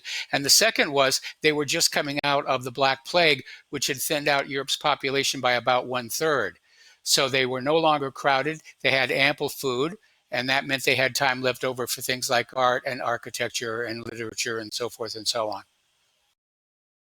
That's a very good point. But, that's a wonderful point you bring up, too. And, Michael, during that time when the plague was hitting, in England and all that, the plague really never creeped up into Sweden and Norway like it did in Europe because they were colder climates. So that's why they were able to flourish in those countries like Finland, even Iceland, believe it or not. And those Nordic countries during the plague, the Black Plague, those countries actually were able to fend off because the rats and all that couldn't, they didn't like that ice cold weather. So that's another part of history. But going back to what I want to say about China, Michael, the Chinese, Nixon went in there in 1972, I believe. He said they opened up the door to the bamboo curtain, right? And they were a secret society and all this. I remember my dad was telling how they made it such a like the biggest mysterious thing in the world that Nixon's going to China and opening up the floodgates to China, and they were all on bicycles and they all had wooden hats on and. Now look at them. They got they got better airports than we do in the United States. They got they got better. They're more robotics. And now they had a thing on the news today on better highways. I can't remember one of you. Yes, they have better highways and everything. But they also have this, Michael. Did you see they have robots now that they built a hospital in 4 days? They built a hospital in 4 days. I don't know how many men it took. And now they got robots. They're going to, and I guess the Japanese may be helping them with this. I'm not sure. But the Chinese are going to use robots to go and take care of the people that are in quarantine, that are sick. Yes. They're going to use like robots to go in there and give them their medicines instead of actual human contact. They're going to use robots. I think that is what's going to happen. And like I say, the Chinese are way ahead of us as far as roads construction and what I don't understand is we gave them the money for all this, and they're going after Trump for Ukraine. How much money they closed our factories for 40 years? If it wasn't for Trump exposing that, the American public didn't even know what was going on. 60,000 factories closed down. There should be Democrats right now in the gallows, man, and Republicans. They should be in the gallows for what they've done to this country, how they raped this country from the factories, the intellect, the capacity of how great the United States was back in the 50s and even in the late 40s. This is heresy with these. And, Michael, I get back to the point. How does 2% of the Jewish population of our country have 9 United States senators? And they're all Democrats. And they all hate the president. What's going on here? Not one of these Democrat senators can be a Republican? What's happened here? And they run Hollywood. And they took that machine from Thomas L. Edison. I don't believe he was Jewish, was he, Michael? No, he was not. I don't believe Westinghouse was a Jew. They sure are making a lot of money off these Christian men. This is absurd. And then I watched this Adam Shifty Schiff Pencilneck, who's a Levi, and was in the house. Goes to Ed Buck's house 16 times. This guy's visiting Ed Buck for money. How come that ain't all over the news? The Bug-Eye Schiff with Ed Buck. How come the media don't talk about that? I want to know. I want an investigation about Adam Schiff. Where's he getting all his money from? How did he get financed? Become a congressman in California when they can easily put a Hispanic in there.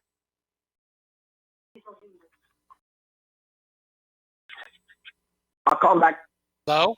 Anyway, Michael, I'm here. I just don't understand. I'm perplexed about all of this. Why that, like I said in the past, I don't know why all these rich white Anglo-Christian males are supposedly, they're so wealthy and they're such Christians, they can't even buy up one of these major networks that are all leftist communists, ABC, NBC, CBS. Michael, this thing, we're on the verge. I guarantee it. I'm going to tell you what I got a real good hunch. Bernie Sanders is going to be the Democratic. I'll tell you why. I'll tell you why. Because all of these corporate media outlets are losing money like crazy, and the conservative millionaires don't want to lose that kind of money that rapidly. The liberals don't care because somehow or other they'll get it back from the government. Well, okay, then you answered my great answer. But that OAN seems to be doing good. The One American News Network, and I don't know how Fox is doing. But Michael, going back to the whole thing about this impeachment, I mean, here Trump is trying to tell the Ukrainians, hey, we're going to investigate this guy Biden because his son's so corrupted. The guy's been, Hunter Biden has slept with 4 women in the last 3 years. He's got, 3 kids by all these different women. I don't know about the brother's wife. I don't know if she had a kid by him or what's the deal with that. But here's a guy who got kicked out of the Navy, okay, for cocaine. And this guy's making millions of dollars, and they're going after Trump. And I'd like to know how much money Biden's brothers got, the sisters got, Joe Biden actually got. And the real truth of the matter is, if they're going to have witnesses on this, Michael, they need to bring Obama in. Obama is the key to this whole thing. Like I told you on your show months ago, Mitt Romney, that hypocrite, they had a picture of Louis Farrakhan, Al Green, Maxine Waters, and Louis Farrakhan with Obama. And Obama's got his arm around Farrakhan. Can you imagine if Trump were to do that with Duke? Could you imagine? They would forget. It would be unrelenting. It'd be 20. They wouldn't even have bullhorns going on the street saying impeach President Trump. But Obama gets to slide? Why does Obama slide, Michael? Why? Well, he's a Democrat, he's black, and for that and other reasons, he's considered untouchable. Right now, one of our earlier callers this week basically laid it. One of our callers earlier this week laid it. Go ahead. One of our callers pointed out earlier this week that as far as the corporate media is concerned, it's the white heterosexual male who is fair game for being attacked and smeared. And all these other people, they're being given free passes. It's like this sick, twisted Monopoly game where, if you start out As a white person, you get less money, and the rules change for you. It's like when you take a little card off the deck there. It says, if you are this color, follow this instruction. If you are white, follow this other instruction. I mean, it's becoming that blatant. It absolutely is, Michael. And let me tell you, I can give you firsthand knowledge of that, because in these county government jobs, they'll bring people in with green cards to give them jobs. I'm talking solid waste, transit, all these departments in these county municipalities. They'll give that job to a green card holder before they give it to a white American. Try to get on the fire department in Dade or Broward County as a white male. See how hard it is. You better have war experience, and you better be went to Iraq and all that. It's just like when I tried for the fire department, you had to be a Vietnam veteran to even have preference points, and they still wouldn't hire you. So I know all about affirmative action, Michael. I've been there, done that. That's why I'm very bitter about what happened in my life financially, because I lost a lot of money. And I tell everybody on your listening audience, you want to take your government back, go work for the government. You want to take it back, go work for the government. I complain about what's going on in the government because I'm exposing them. But I tell you, I will say one thing about Trump. He's exposing a lot of this nincompoop stuff that's going on for the last 50 years, what these socialist Bolsheviks are trying to do to our country. And the main thing they're doing is to flood this country, the illegal immigration, and then make the white man cower down. But that didn't happen, Michael, in Virginia the other day, did it? What happened in Virginia? Nobody got hurt. Nobody got shot. Everybody's all panicking. I called John Show, and I told him, there ain't going to be nobody get hurt because the white people ain't that damn dumb. And you know what? Nothing happened. One guy was really scared, and I told him to calm down. It'll be all right. And you know what? Nothing happened. But you know what? That was a show of force that, hey, we run this country. You know, Michael, with the majority rules. And the white Anglos are still the majority of this country. And as long as we are, we're going to rule this country. Whether they like it or not, I don't care who's listening and what they think. You know what? The majority's going to rule this country. Bottom line. No more just thinking we got to kiss down a kowtow or cow down a kowtow to anybody. No, it doesn't work that way. Like when you go to South Africa, who's in the majority over there? They rule, don't they? Yes. And Russia, the majority of the Russians rule. Wherever country you're in, you rule. That's how it's got to be. We're going to be subjected to no more nonsense. We're going to be telling the truth, and this is how it's going to be. It's going to be that who the majority makes the rules. He who has the gold makes the rules. Unfortunately, we know who has the gold in this country. We allowed it. So a lot of leftist Bolshevikism, and it's got to stop and desist immediately. You don't see those Israelis telling their citizens in Israel to take away their guns, do you? Yeah, no, they hand them out. They hand them out in Israel. Who's kidding who? This is and you know what? Everybody I'm talking to, Michael, let me tell you, they're waking up. Their eyes are wide open, man. Wide open. I got buddies, man. You know, I ordered $150 from Liberty Stickers. I'm still waiting for them. I ordered a bunch more a couple months ago. I'm giving all the stickers I can out because you know what? With the gun, you're a citizen. Without the gun, you're a subject. And they're having a great documentary coming up about George Washington in February.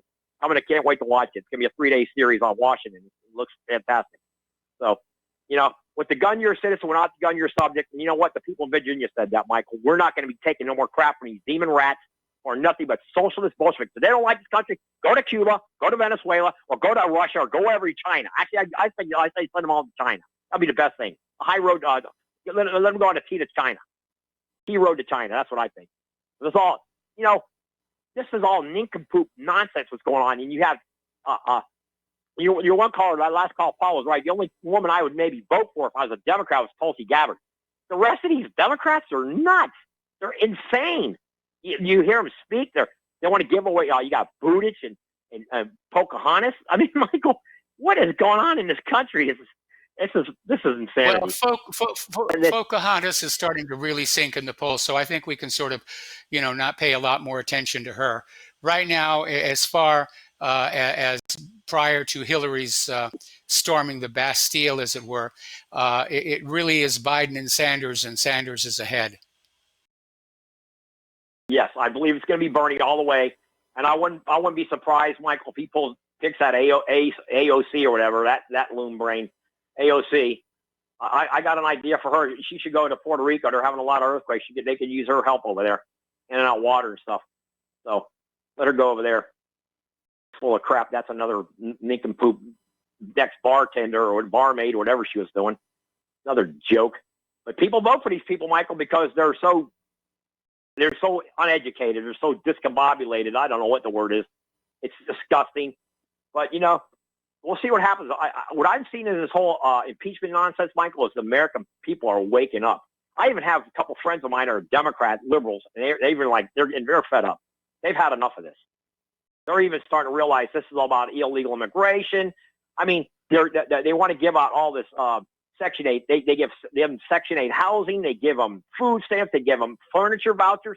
Do you know how much these people that are coming into this country illegally and legally getting furniture vouchers, Michael? Huge I almost amounts. had a heart attack when I found out. $17,000. The Cubans that come from Cuba, until Obama stopped the wet foot, dry foot, the Cubans, I have a lot of friends, they told me, oh, no, my family members were getting $17,000. They had better furniture in their apartments than I had. They got better furniture. Yeah, that sounds like the same thing here. Same thing here. Anyway, listen. You know, Michael, Tom, one more thing. gotta let you go. One more thing. Okay.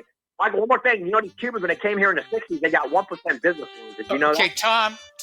Tom, we got to take a commercial break.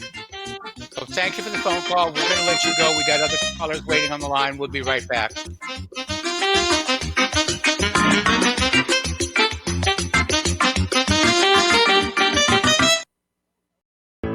Many people write us about their experience with Extendivite. Allow me to read you some from Amazon.com.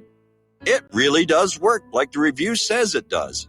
I cannot believe that after the first few days, I didn't feel as sluggish or clogged up. It has had a profound impact on my physical, emotional well-being. I'm skeptical as most people about products and their claims, and I never write reviews, but this is a wonderful product and I recommend it to everyone.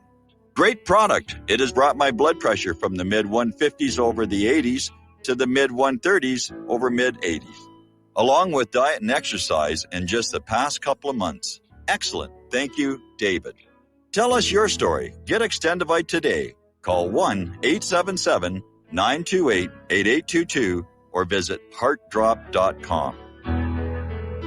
Extend your life with Extendovite. Folks, we're living in a world the likes of which we've never perceived any clearer than we do now. The plan for global governance has been in the works for generations and would have likely been achieved by now, but for the fact that the globalists left open their Achilles heel. With all their tools, Federal Reserve System, fiat currency, no child left behind, and then Common Core education introduced to our schools to dumb us down, vaccines, pharmaceuticals to lobotomize us, GMO foods, insertion of compromised or bought and paid for politicians, judges, mainstream media propaganda, all pieced together like a puzzle designed to ultimately bring the world under submission. But with all their strategy, they forgot one thing: knowledge. And knowledge is power. With knowledge, their bombardment is nullified. Folks, with that, as brilliant and knowledgeable as you've become, among the wisest audience of any radio audience in the world, and you are, I want you to take a moment to reflect and ask yourself, how much of that knowledge did I obtain from Republic Broadcasting Network? How high has my consciousness been raised since I've been a listener?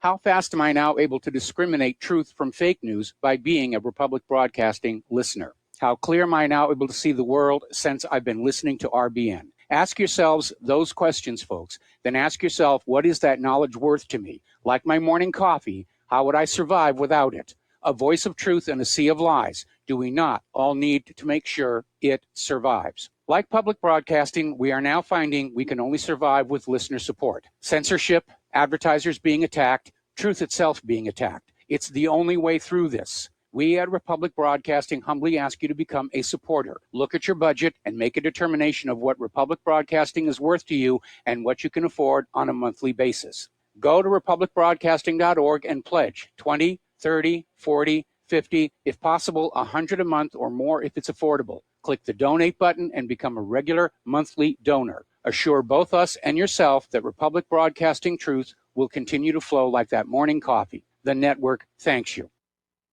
We will not go down in the night without a fight. You can burn up our mosques and our homes and our schools, but our spirit will never die. We will not go down in Gaza tonight. And aloha, America. Welcome back to the show. We're going to go back to the phones to Mark in North Carolina. Aloha, Mark. Welcome to the show. What's on your mind? How you doing, Mike? Mike, you know, I find this with what's going on with this impeachment on the grounds they're trying to impeach Trump. This is basically the hatred of the neocons and neo-libs of Russia.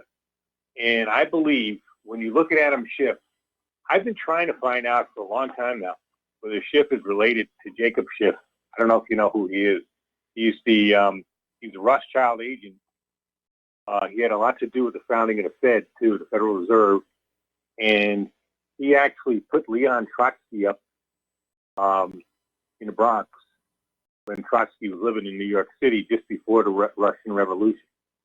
He's a big supporter of Trotsky. And I'm, I think that this hatred by these neo-libs and neocons has to do something with the anger against the fact that Stalin finally off Trotsky. He had him rubbed out in 1940 after expelling him from the country. My understanding is, I've heard different things, but my understanding from people is that what it was is Stalin was basically, even though he's a communist, he's also a nationalist. He considered Russia basically, that was his country. And I know he was from Georgia, but at that time, Georgia was really, even before the Russian Revolution, before the Soviet Union, right? Georgia and many other countries like that, Ukraine and all, that were part of Russia. So he was basically a Russian nationalist, as well as being a communist. Trotsky was a globalist, even back then. He wanted to push continued revolution around the world and use the Russian army, or the Soviet army at the time, the Red Army, as a tool to push communism, his form of communism. Sound familiar? Because right now, a lot of these neocons, that's what they want to do with the U.S. Army.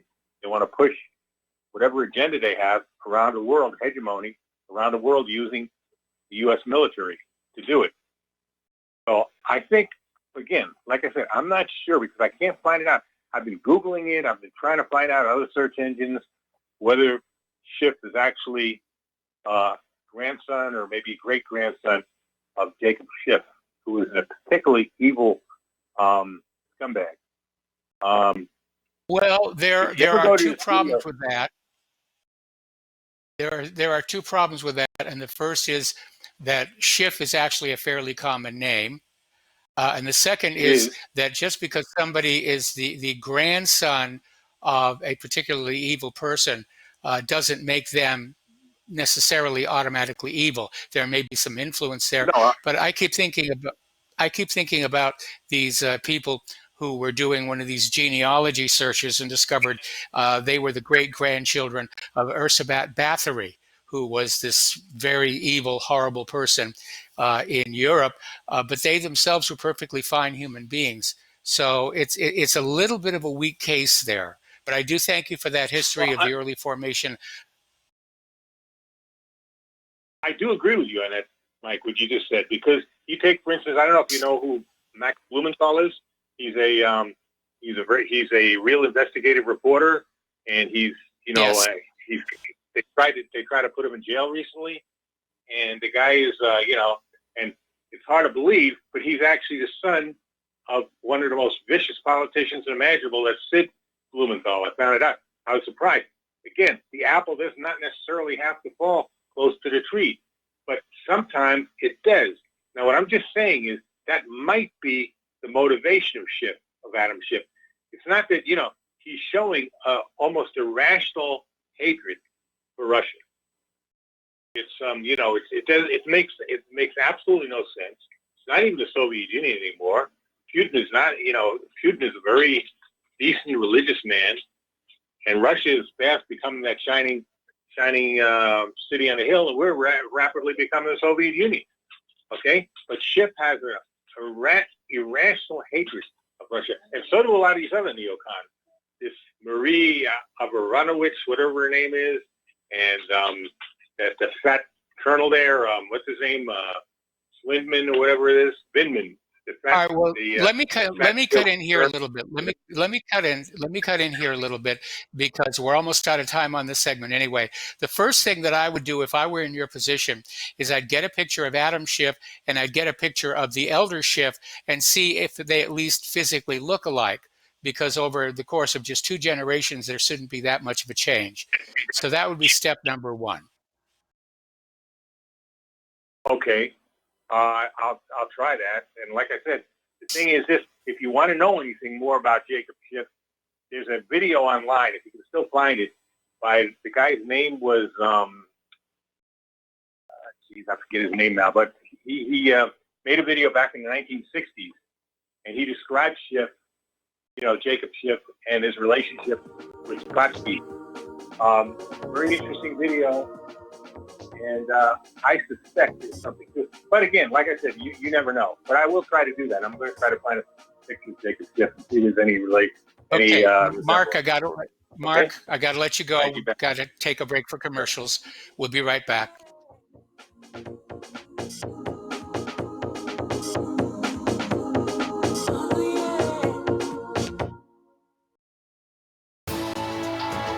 You are tuned in to the Republic Broadcasting Network. Visit our website by going to republicbroadcasting.org.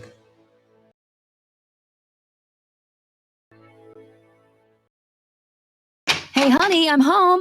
I grabbed a newspaper on the way home. Look at all the news today. Don't you know that all you're going to get in the newspaper is propaganda, twisted news, and false information? Honey, this is a national newspaper. It has to be true. Ha! For some reason, the majority of the population believe anything the mainstream media tells them. The newspaper doesn't give out the important attention of what's happening to this country and news that affects our daily lives. Say, does that newspaper mention anything about the North American Union? No, not that I can see. I didn't think so. You need to go to www.newswithviews.com, where truth is more important than political correctness. That's www.newswithviews.com. Hey, don't throw that away. We can use that in the birdcage. Okay, move over. Let me start reading newswithviews.com. The truth? Read all about it at newswithviews.com. Newswithviews.com, where reality shatters illusion. Here at Republic Broadcasting Network, we have been building our online store. Well, we have been focusing on bringing you the best talk show host in the country. Here at Republic Broadcasting Network, we also want our listeners to have products they can use every day and in times of emergency. We have added new products each week to our store. Your support of this network, plus products at the best prices, is a win-win situation.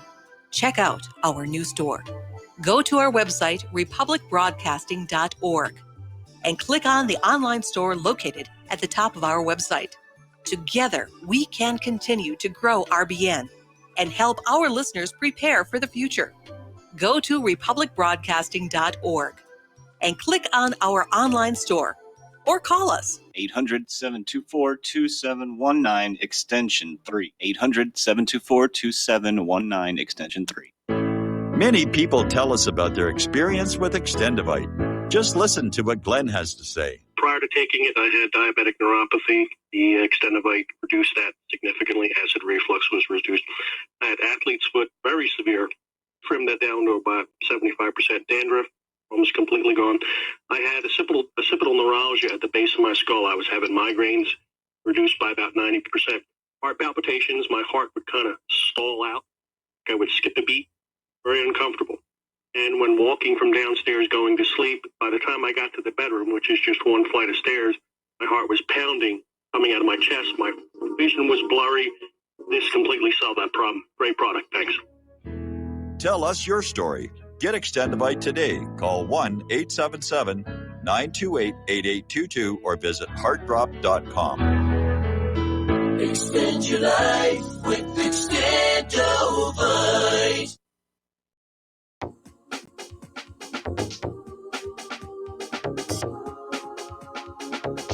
What Really Happened with your host, Mike Rivero. Visit us online at whatreallyhappened.com. Here is your host, Michael Rivero. And aloha, America. Welcome back to the show. We're going to go right back to the phones here to Kelly in Austin. Aloha, Kelly. Welcome to the show. What's on your mind? Hey there, Mike. I'm calling with regard to something you mentioned yesterday regarding these rabbis who tried to shut down that church at Birkenau. Have you been to the Auschwitz area? No, I haven't. I did visit Dachau when I was working in Munich, but that was as far as I got. Well, you know, the Auschwitz complex, which consists of Auschwitz one, and then there's Birkenau, which is Auschwitz 2, is in southern Poland. But that area is the area is surrounded by neighborhoods that border the Birkenau encampment there, and the church is not actually on the Birkenau the Birkenau site. It's outside that. It serves the Catholic population, which is a substantial population that surrounds Auschwitz and Birkenau. Now, the Jews were successful in shutting down a convent in 1985. It was in the same area, and they got away with that because they pressured John Paul II to do something about that, claiming that all these Jews died here, and you've got to do something to keep the Catholics from claiming this as their own. And so he bid over and kind of forced them out of business. And they're trying to do the same thing again. I can tell you what they're going to go to the Polish the Parliament now and try to pressure the Polish Parliament to shut that down, just as they pressured the Polish Parliament to pass this stupid law recently that will allow for the transfer of assets held by Poles to Jews. I think a lot of the Poles down there are just about had it with this stuff, and the Poles in that area in particular are not going to look very favorably upon any effort to try to shut down that Catholic Church. But that goes to show you just how pushy the damn rabbis can be, and how much they think they can get away with, and they continue to do that because they've gotten away with it time and time again. Frankly, Poland just needs to tell them. Well, see, that's history. the problem. People died. They won't go away. They'll keep pushing and pushing and pushing until there's a pushback. And in a lot of ways, what we're seeing happen right now across Europe and the United States very much mirrors the kind of abuses we were seeing in Europe in the early 1930s, late 1920s, which led to this incredible resentment, which is what the Nazis tapped into in order to build their power base. Well, you might remember reading or hearing somewhere about the Jewish boycott of Germany. This is back in 1932 or 1933, and it was at that point that Hitler and others said, "Okay, yeah, we've had enough of this. You pushed too far and too far and too hard." But the Jews never seemed to be to blame for anything at all. And in Germany, after World War I, the big communists, for example, in the German government, who were signatory to the Treaty of Versailles, were dominantly Jews. And if you want to know where a lot of the resentment from Hitler and others came from for Jews, it came from that. Now, there are a lot of people who will argue that, well, that's not the case. Go back and look at the names of the people who were the signatories. They gave away everything to France and England that they wanted, and really put Germany in dire straits for the next decade or more. Oh yeah, the treaty basically said Germany was going to have to repay all the war debt for all the countries. Mm-hmm. Yeah, they did, and actually, it really wasn't Germany that started the damn war. And as I recall, France and Britain declared war on Germany in World War I and in World War II, and in both cases, they got their noses smashed in the first case by the Imperial Army, and in the second war by the Wehrmacht and the SS. And they resented that. They especially resented the humiliation at the hands of the German army in World War I. They were never able to fight on German soil in World War I. If it hadn't been for the day of and they would just scream for the Americans to come save them from the situation. Americans, come help us! We're being victimized here. Come help us! And we have leaders who wanted to avoid being in the war. But then, of course, you had Woodrow Wilson use the hoax of the Lusitania to get Americans angered enough to join World War I. And then you had Franklin Delano Roosevelt and the Pearl Harbor deception to get us angered into World War II. So we need to be vigilant right now. What are they going to do to try and to get us to support World War III? Because if they thought 9/11 was going to do it, that has pretty much failed. I don't know. If they get desperate enough, they'll do something. I assure you that they will. I'm not looking forward to that. Well, I'm enjoying your show. Tom must have had 4 or 5 double shots of espresso today. I enjoyed hearing him go on and on. But he needs to lay off the espresso if that's what gets him that wired every day. Yes, I would agree with on that. Actually, I could use one shot myself. This, getting this show done. This Sunday, of course, is Super Bowl. And there was a movie out some years ago called Black Sunday, where the Super Bowl was used as the target, or was going to be used as the target of a terrorist attack. So that might be a reason to tune in besides the halftime show, which I don't even know who's in the halftime show this year. Well, there are many festivals I used to go to in Louisiana in particular, with my native state. And I'm reluctant to go to these things now because you walk into these venues where there are thousands and thousands of people, and there's no security. And my wife commented to me just the other day that this would be a perfect place for someone to walk in with an automatic weapon, or with some pipe bombs or whatever else, and take out God knows how many people. So the Super Bowl may be a little better defended than other places. It would certainly get a lot of attention. But there are a lot of other venues in this country that make perfect targets for things like that. Things with festivals that just don't have the security that, say, the Super Bowl would have. Well, if I were a terrorist planning something, I'd ignore the Super Bowl. I'd look at something else. Good show today, Mike.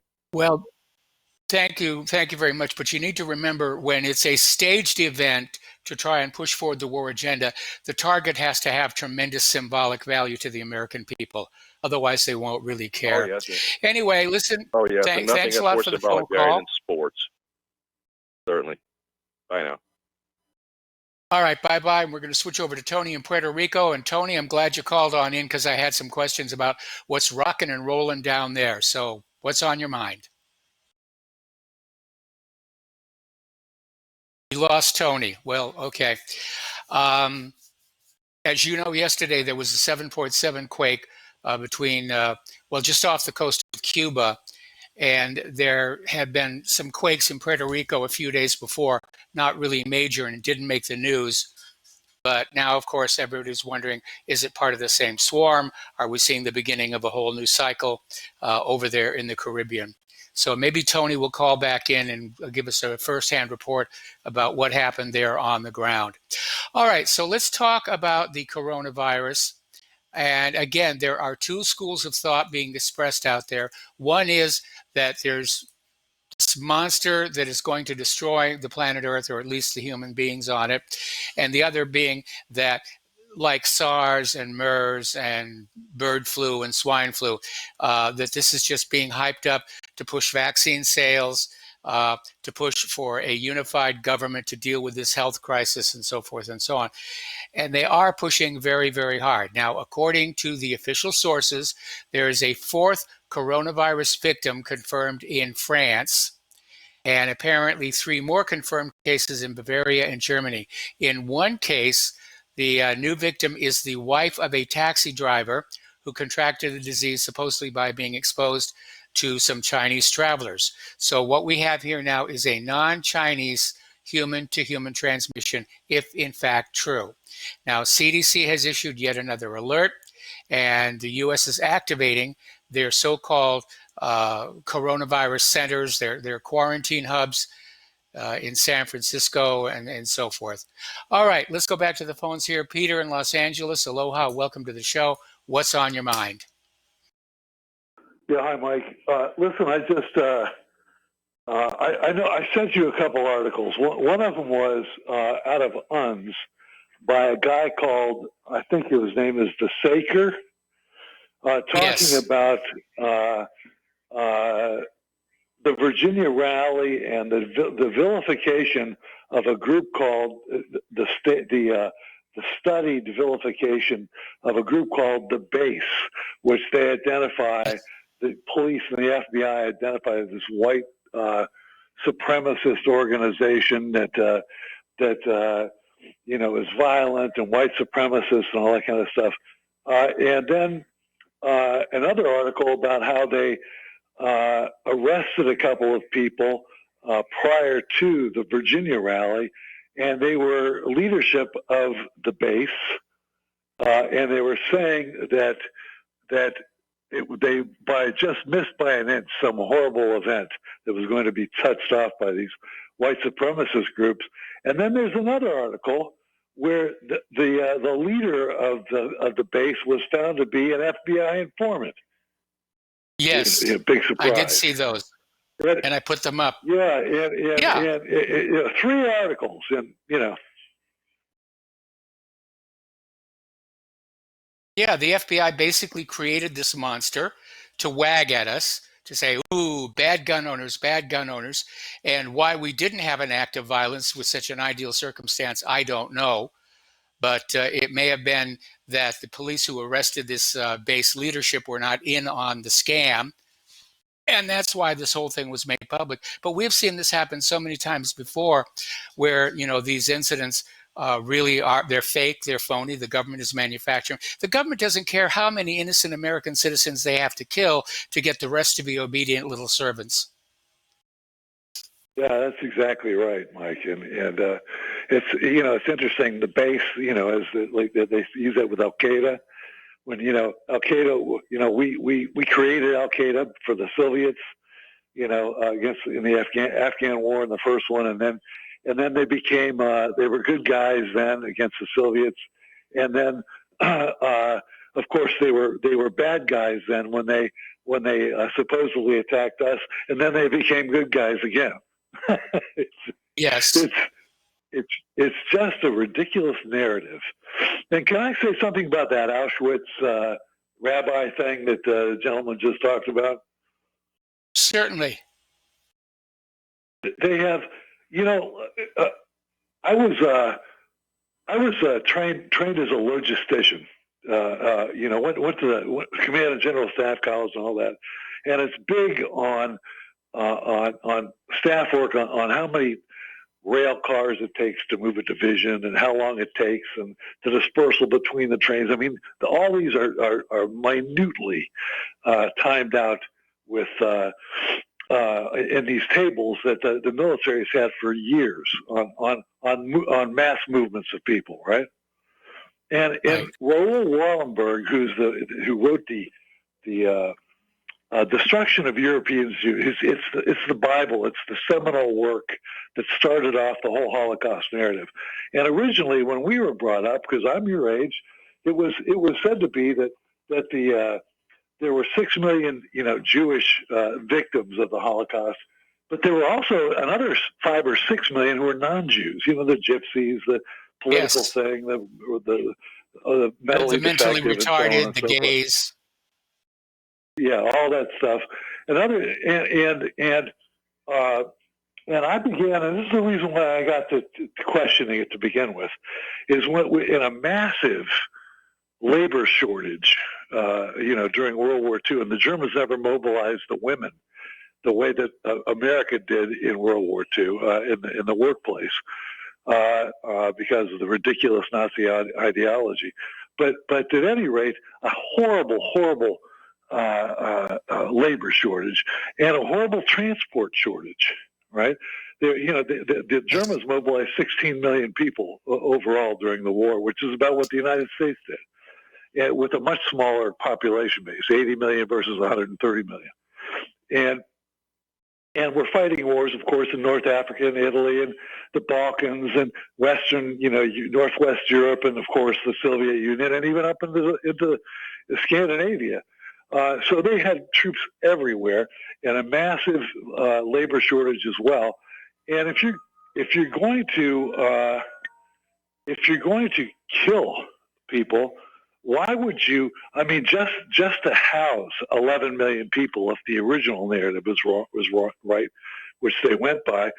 Of course, that was found to be wrong. But imagine building the housing for 11 million people to house them for any length of time. The building boom, and then to round them up. And I keep telling people, imagine how many people it would take to round up illegal aliens just in LA County without a war, without a transport problem, without a labor shortage. It would be horribly, almost impossible to do. And of course, with no threat of being shot, because let's face it, the Germans were shooting people and killing people as well. But it would be almost impossible to do. But at any rate, with the trains and all that, why would they round these people up using all the troop strength it would take to do that? Move them to a railhead, feed them the whole way, transport them to these places that had to be built from scratch to house all these millions, and then just kill them, when there was a labor shortage. And of course, that's what it was. They were labor camps, and there were atrocities committed. The whole thing was an atrocity, slave labor and all, but they weren't murdering them with gas chambers and soap and all that other stuff that is found to be lies, complete lies. And I have been to Auschwitz, as a matter of fact. But imagine all the transport problem it would take to do that, when it would just take a dime or a nickel for an 8mm Mauser bullet to shoot somebody and put it into it without feeding them and moving them and erecting facilities for them and all that kind of thing. It just makes it's a very good point. It is. It's a very good point you've raised there. But even when I went to Dachau, the tour guide said, contrary to what you've heard in history, this was a factory. It was a slave labor camp, but it was a factory to make material for the German army. That's where most of the Germans got those uniforms and boots and all the rest of it. It was being made in those camps. Well, even Schindler's List refers to, I think they were making mess kits or helmets or something, and that's what they were doing. Why would you want to kill people who you could use as slave labor, and they had to do that?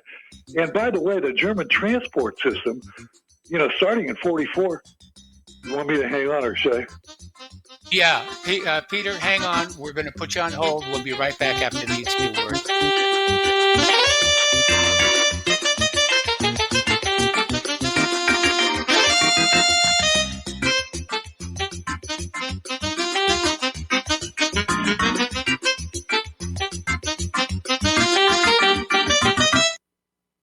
How would you like to earn an extra $10,000 or more a month from the comfort of your home? We show you how to win with a home-based business opportunity. This could be one of the best financial decisions you ever make. Work from home, full-time or part-time. Plus, you'll never have to talk to anyone. Our professional sales team closes all your sales for you, and you keep 70% of all the sales made. You could be earning money while you're sleeping, shopping, working out, wherever you are, day or night. Our system goes to work for you. You can make a great income without any special computer skills or sales training. Plus, you get paid fast, within just 24 to 48 hours after our professional sales team closes a sale for you. Let us help you eliminate your financial concerns. You could be earning enough money to pay off debt, buy a house, a car, or whatever the case may be. We've got you covered. If you'd like to add an extra $10,000 or more a month to your portfolio, and you would like to know exactly what we're doing and how we're doing it, go now to www.getstartedwithus.com. That's www.getstartedwithus.com. Again, that's www.getstartedwithus.com. Extend your life with Extendovite. When your doctor tells you you have bad cholesterol or blockages in the arteries, what do? When diet and exercise is not enough, we try medications and hope for the best. For the last 2 decades, I have been telling people about a natural method to help solve these problems and more. Extendovite can help maintain cardiovascular health and lower blood lipid levels in adults. The 7 herbs in Extendovite are known to work together synergistically to get the results we hope for. There are many testimonials on Extendovite's effect on circulatory-related ailments. Get Extendovite today to start your journey back to a healthier life. To order, call 1-877-928-8822 or visit heartdrop.com or see us on amazon.com. Extend your life with Extendovite. Talk Right, the conservative app offered by TalkStream Live that caters exclusively to the conservative talk radio community. Here you'll see only talk shows and podcasts from the conservative right, all the big broadcast names and online digital shows in one place. Talk Right makes it easy to find all your favorite conservative talkers with all the upscale features you come to expect from TalkStream Live. Keep up with the fast-paced political world. Download Talk Right today from Google Play or the App Store. Hey, is that a new music app? Yeah, check it out. Surfer Music Discovery. It links to thousands of online stations, but the twist is you see the song names and artists that are now playing live. That's different. No guessing. Looks like a waterfall of music. So many formats. Rock, oldies, country, R&B, jazz, and a whole lot more. How's that spelled? Surfer. S-U-R-F-R. Is it expensive? It's free. No need to sign up or sign in. Get the Surfer Music app free from Google Play or the App Store.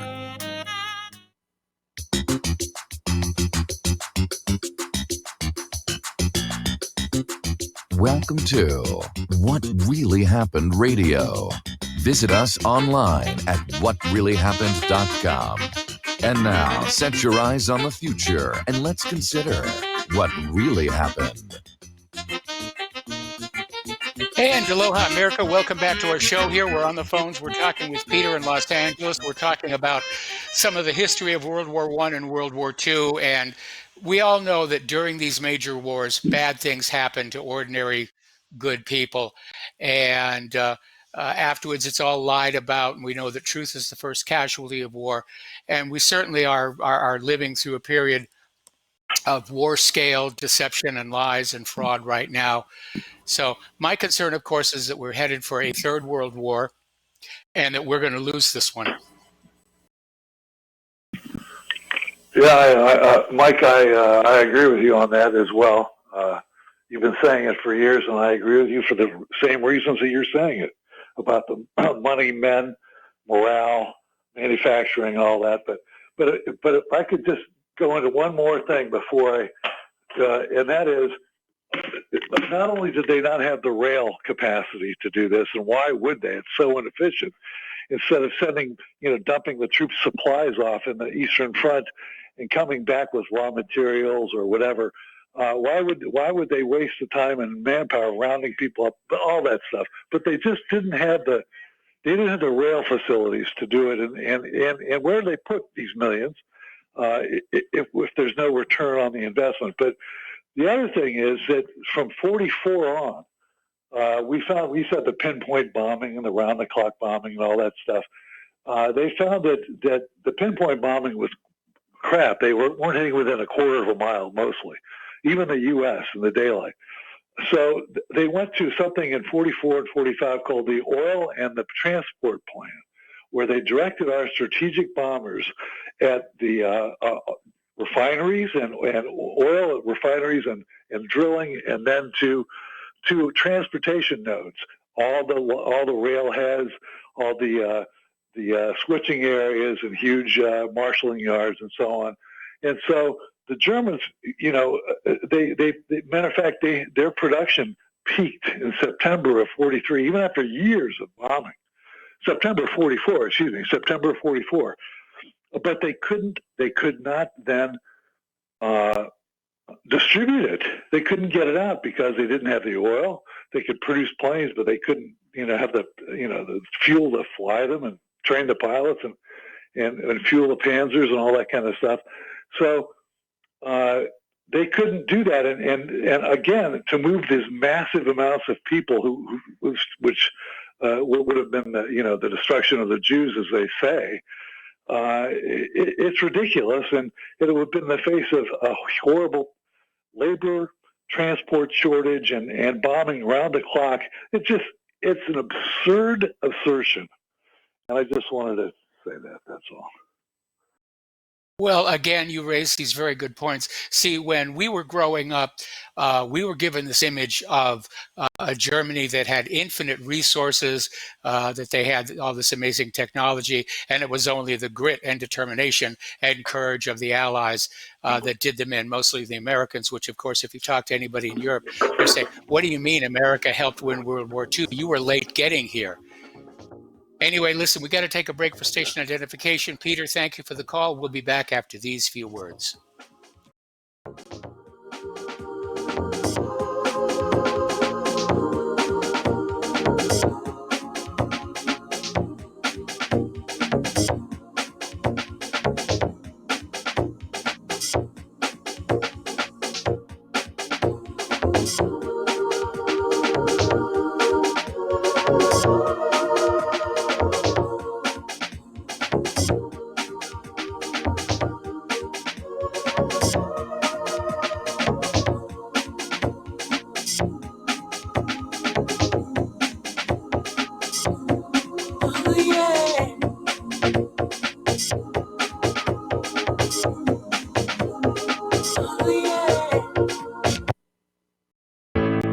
The reviews for Extendivite are amazing.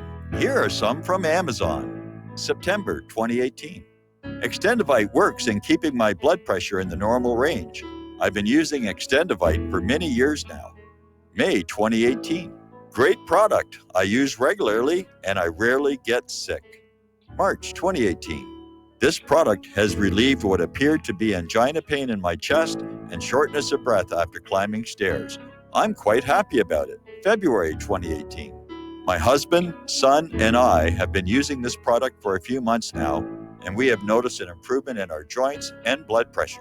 Tell us your story. Get Extendivite today. To order, call 1-877-928-8822. That's 1-877-928-8822 or visit heartdrop.com. Extend your life with Extendovite.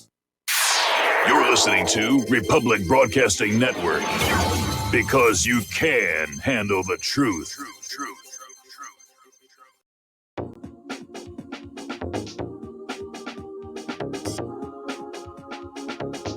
What Really Happened with your host, Mike Rivero. The history the government hopes you never learn.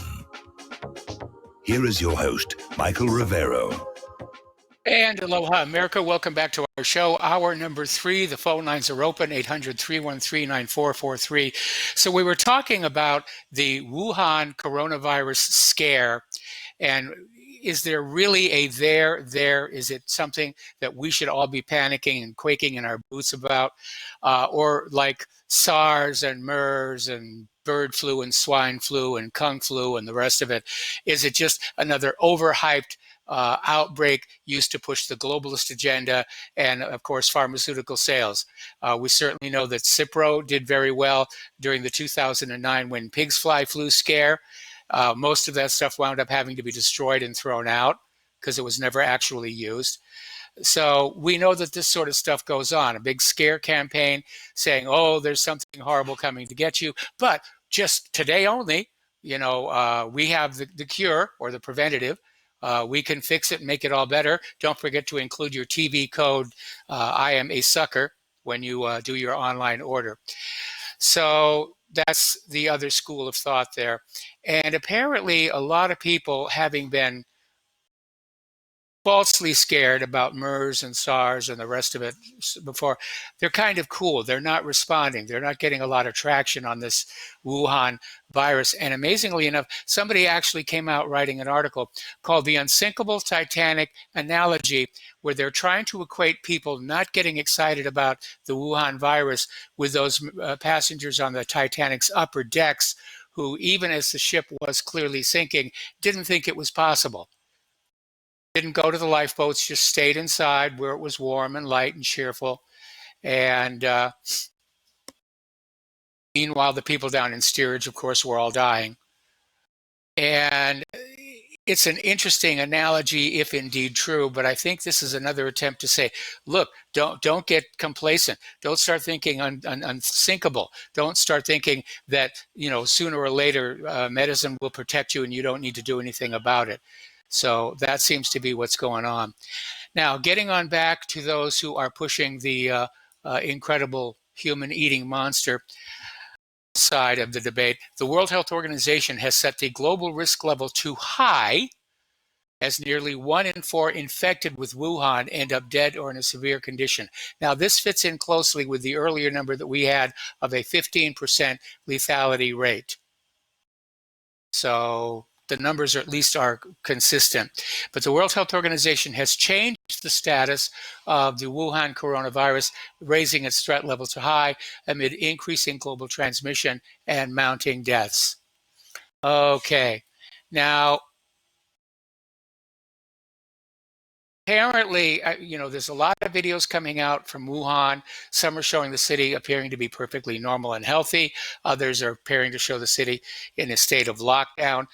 All of these videos' provenance is questionable. We had that caller who called in yesterday who said that one of the videos very clearly had to be shot at a different time of the year. So there is a concerted effort out there to push this story. Meanwhile, there are reports coming from sources like Investment Watchdog, food shortages, areas barricaded, Hong Kong closing the schools. There was a report the other day that Disneyland Hong Kong has been shut down. Fox News was reporting earlier today that Starbucks, which has over 4,000 outlets in China, has now closed the doors on half of them. If true. If true. If true. Okay, let's see. Apparently, Hong Kong has closed all their schools till March. This according to womensystems.com. And rather appropriately, this is the year of the rat. Apparently, a drugstore in the Chinese capital in Beijing will be fined 3 million yuan, which is roughly $500,000 US, for hiking the price of masks by almost 6 times the online rate amid the spreading virus outbreak. Well, yeah, I understand retail is in business to make money, but price gouging in the face of a national emergency. But again, everybody's looking at this and saying, how can I make more money off of this? Well, we're selling the masks everybody wants. Let's raise the price on them thing.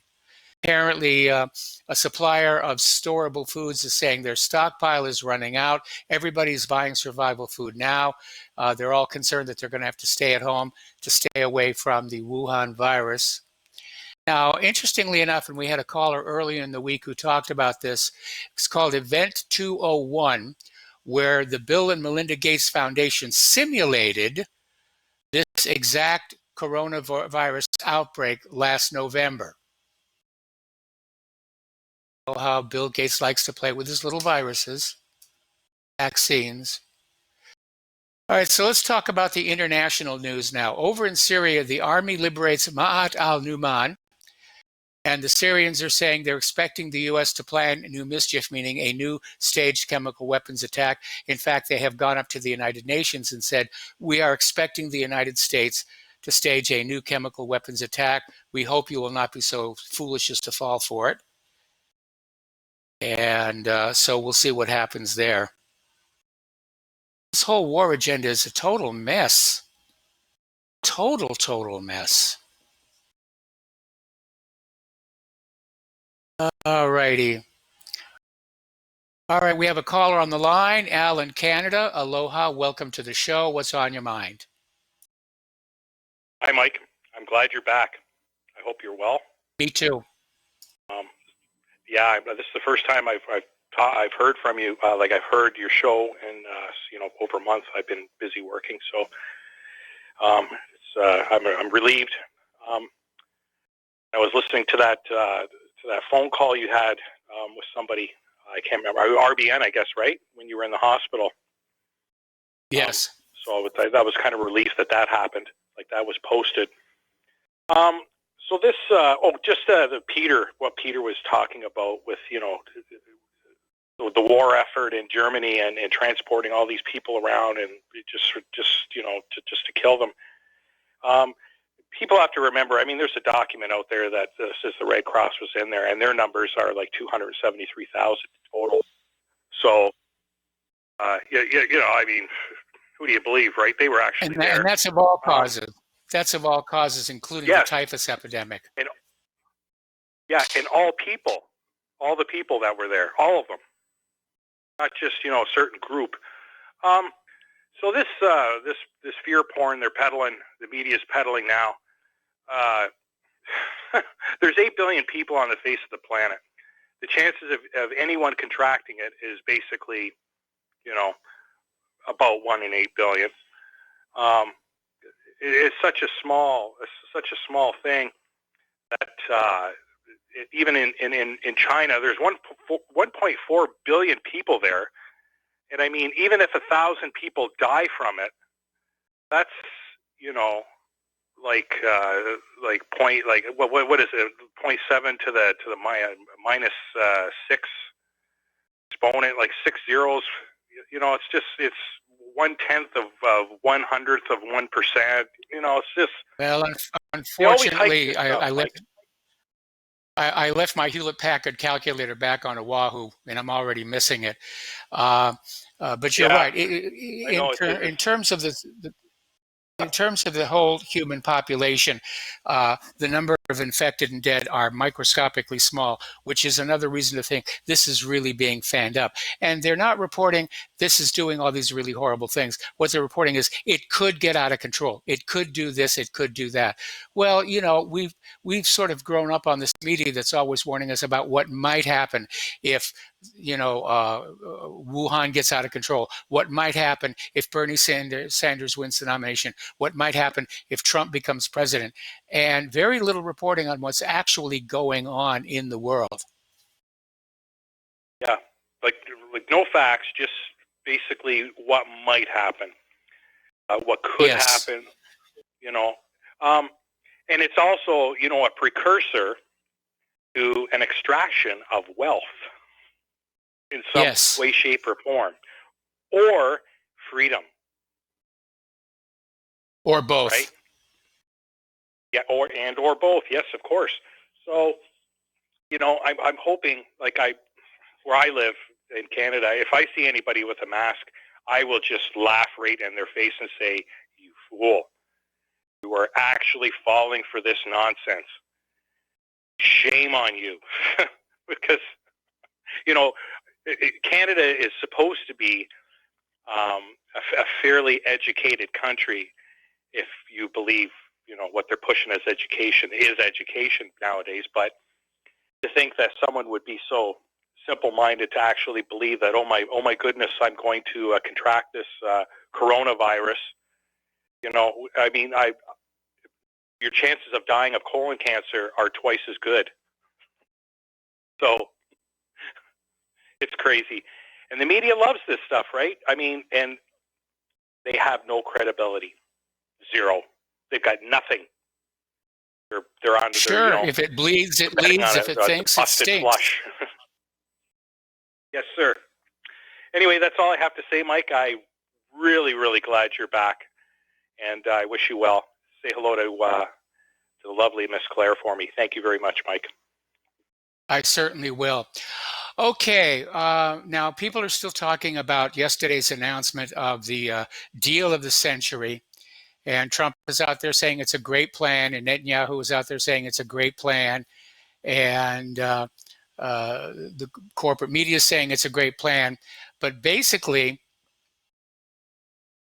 Trump may call it a win-win, but nobody seems to know where the second win is going to. Now, the first winner is undoubtedly Israel. The only thing that they're being asked to do is a 4-year freeze on new settlements while Palestinian statehood is negotiated, which means it's a big nothing. It's a non-starter. It accomplishes absolutely nothing except gives politicians something to talk about. See, we've made progress toward the two-state solution. Huzzah, huzzah, huzzah, huzzah. And you just know that Israel's going to find some way to muck this about. Because they don't want a Palestinian state. They want it all. From the Nile to the Euphrates, because that's what God has revealed in the Old Testament. Israel is supposed to reach from the Nile to the Euphrates. I'm sure that a lot of those other countries that are currently in those places are probably going to have something to say about it. Anyway, liberal Zionists are decrying Trump's plan as an existential threat to Jewish democracy. And apparently Sheldon and Miriam Adelson, John Hagee, Joe Lieberman, Malcolm Hoenlein, Alan Dershowitz, and Ron Lauder were there in the room when Trump announced his deal of the century. But if right-wing supporters love Trump's plan to give Israel sovereignty over much of the West Bank, including Jerusalem, liberal and centrist American Zionists are horrified. They regard the plan as an existential threat to Jewish democracy. These Israel supporters say the plan will move Israel toward annexing much of the West Bank, thereby ending any possibility of a two-state solution and leading to a binational state in which Palestinians will demand equal rights. Oh, horror of horrors of horrors. Oh my goodness, they want equal rights. What the heck is wrong with this thing? The Zionists are responding with alarm and rage at the plan and joined by many leading Democrats announcing plans to fight its implementation. So, didn't make anybody really happy on any of these. Now, as you're already aware, a lot of earthquake activity going on all over the planet. Puerto Rico, Cuba, and there's been a small quake over in North Korea, which seismographs hinted may show the instability at the current North Korean nuclear test site. Now, it's already been shut down. They shut it down after the 6th and largest nuclear test back in 2017, and they haven't started to reopen it. But apparently that mountain that they've been using as a blast shield, it's all cracked up and fractured, and they won't be able to use it again. All right, let's talk about the economic news here. Daniel DiMartino Booth saying the addicted markets will demand another rate cut this year to boost stocks to all-time highs. And that's really what it is. The stock market has been completely disconnected from the reality of the American economy. The stock market does not represent the standard of living for the average working American. Most people I know don't even own any stocks. Most large corporations are taking all this free money or low rate money they're being given and using it to buy their stocks back, which drive the price up.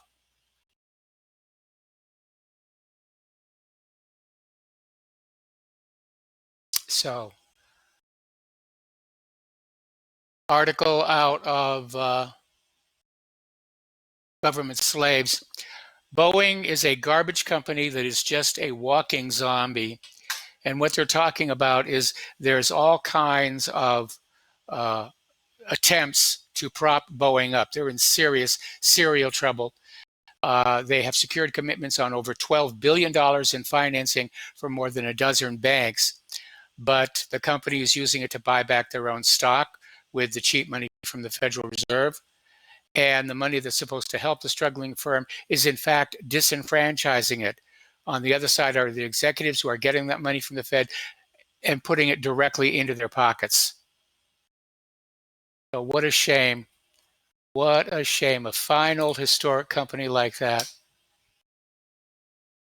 Guggenheim's co-founder, Scott Minerd, in an interview with Bloomberg at Davos, is saying silver prices are likely to go exponential. He says if you want to buy into metals as a wealth preserver, and it's a good idea, he says silver is a better way to go. And he's correct for a couple of reasons. First and foremost, it's in smaller denominations, which makes it easier to transact business with than gold coins. Second of all, silver has a lot more room to grow in, where gold is basically viewed as close to its top right now. I don't know about that because the top is being artificially suppressed. But according to Scott Minerd, silver can outpace gold in its growth. And so it might be worth taking a look at that. All right, this story broke this morning. And apparently, as you know, San Francisco decided they were going to take on the problem of all the human poop in the streets. And they appointed this official whose job it was to keep the streets poop free. He has now been arrested for corruption by the FBI.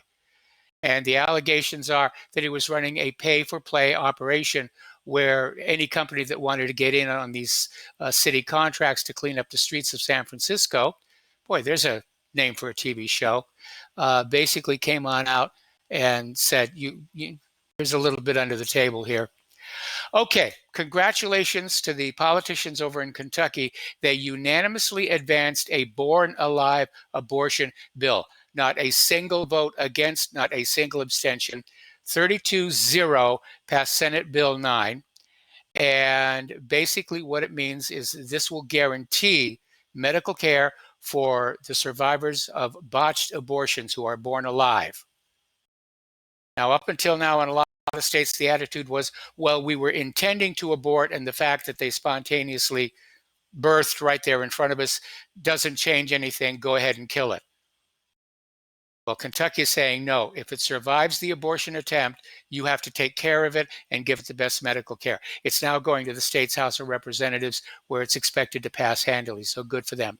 Also, on the cause of the heartland of America having some common sense, which I'm beginning to discover living here, by the way. A lot of people, a lot of common sense, a lot of very nice people around here. Anyway, South Dakota is on the track to ban gender reassignment surgery and hormone therapy for children younger than 16. I think that's an excellent, excellent idea. At 16, they're just barely starting to figure out for themselves what their sexuality is. Also in South Dakota, one of the politicians who are in favor of this bill to ban these kind of things, he's the supposed son of a Holocaust survivor, and he's equating these child transgender surgeries to the bizarre Nazi medical experiments of people like Joseph Mengele. I can see that. I can definitely see that. Okay, this Sunday is NFL Super Bowl Live. I think it was supposed to be live, but I think they took the E out of the alphabet because it's non-transgender friendly, or it's anti-Semitic, or it's racist or something. But all around, we're seeing all these signs for NFL Super Bowl Live, which is this Sunday. And actually, I know it's supposed to be Roman numerals for 54. We got to take a break for commercials. We'll be right back.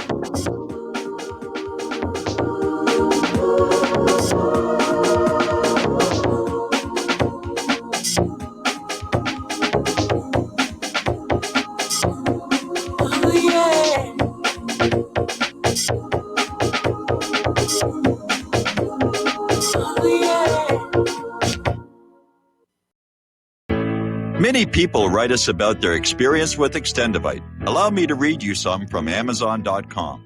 This product is superb. I have been taking it for about a year now, and I can feel my cardiovascular system run like a Swiss watch. I definitely recommend this product for anyone that has high cholesterol, high blood pressure, and heart palpitations, A+.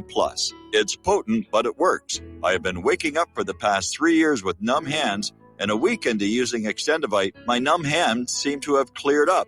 My circulation was off, and now it's back on track. So I'm happy. I feel so energized, and I have my husband on it now. My mother-in-law has cholesterol problems, so I bought her a bottle as well. Thank you so much. Love the product.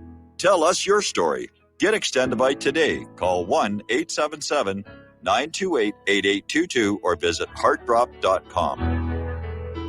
Extend your life with Extendovite. Folks, we're living in a world the likes of which we've never perceived any clearer than we do now. The plan for global governance has been in the works for generations and would have likely been achieved by now, but for the fact that the globalists left open their Achilles heel. With all their tools, Federal Reserve System, fiat currency, no child left behind, and then Common Core education introduced to our schools to dumb us down, vaccines, pharmaceuticals to lobotomize us, GMO foods, insertion of compromised or bought and paid for politicians, judges, mainstream media propaganda, all pieced together like a puzzle designed to ultimately bring the world under submission. But with all their strategy, they forgot one thing: knowledge. And knowledge is power. With knowledge, their bombardment is nullified. Folks, with that, as brilliant and knowledgeable as you've become, among the wisest audience of any radio audience in the world, and you are, I want you to take a moment to reflect and ask yourself, how much of that knowledge did I obtain from Republic Broadcasting Network? How high has my consciousness been raised since I've been a listener?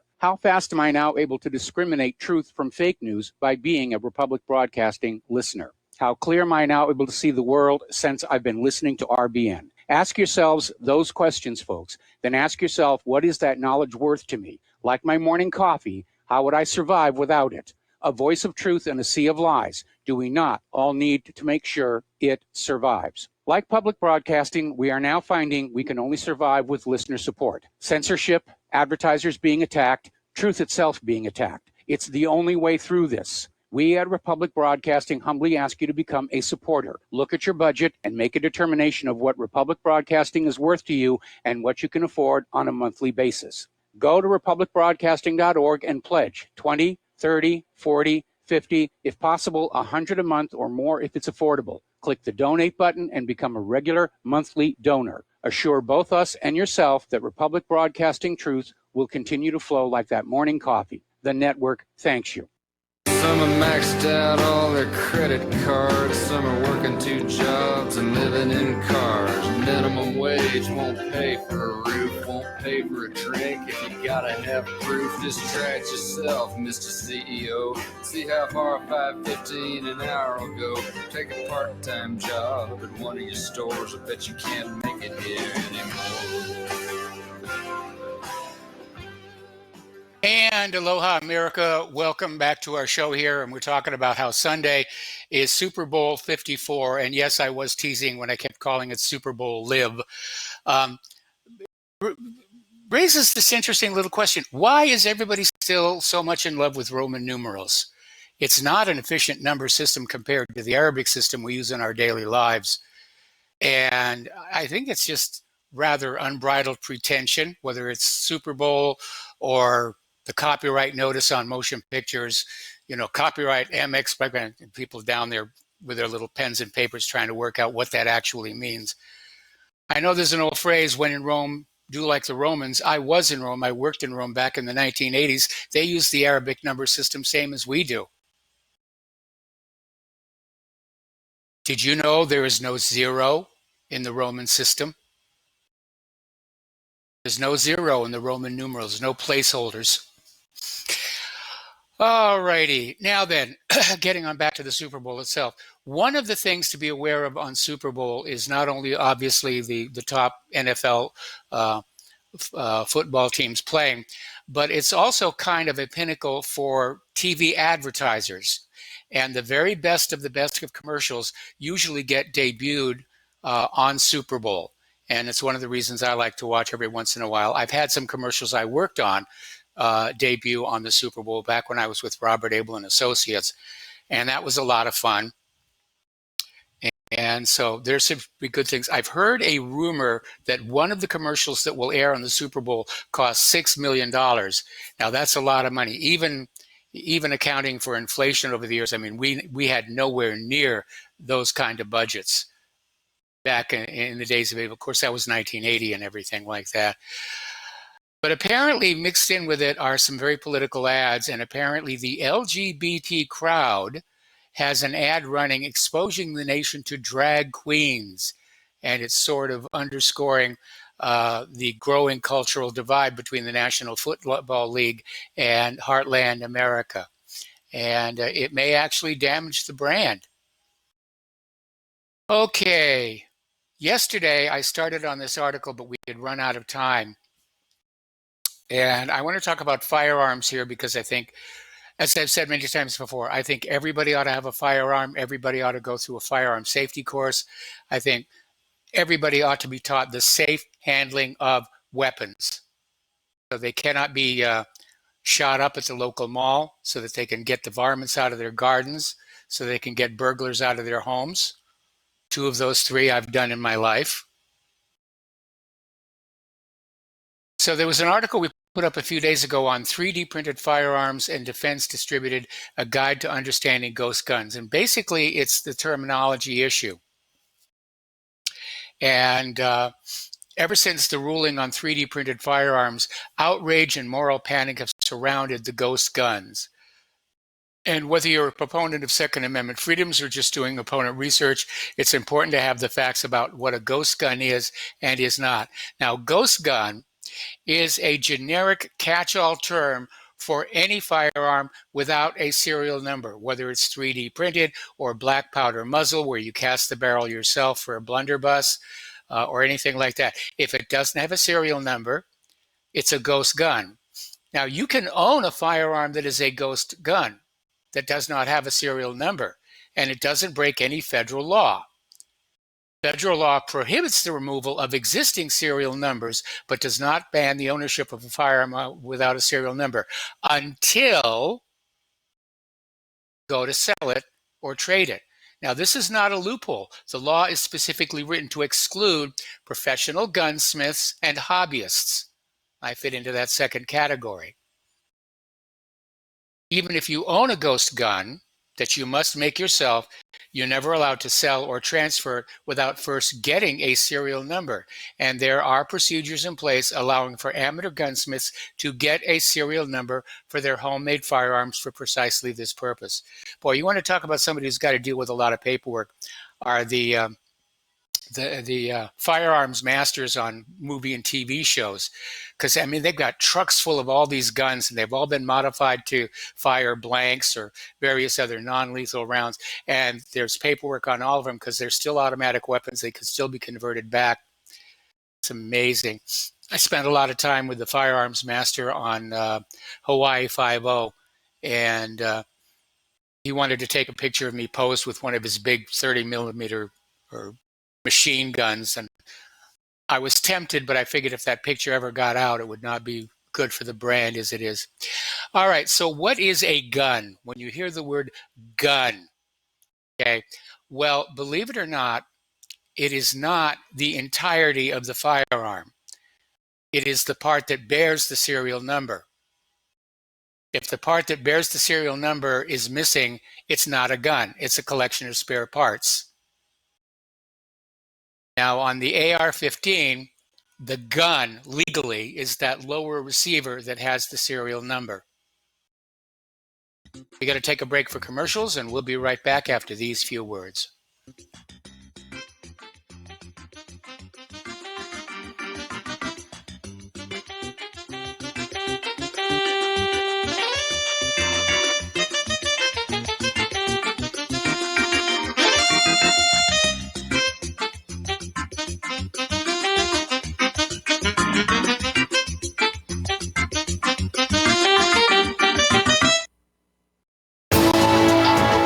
You are tuned in to the Republic Broadcasting Network. Visit our website by going to republicbroadcasting.org.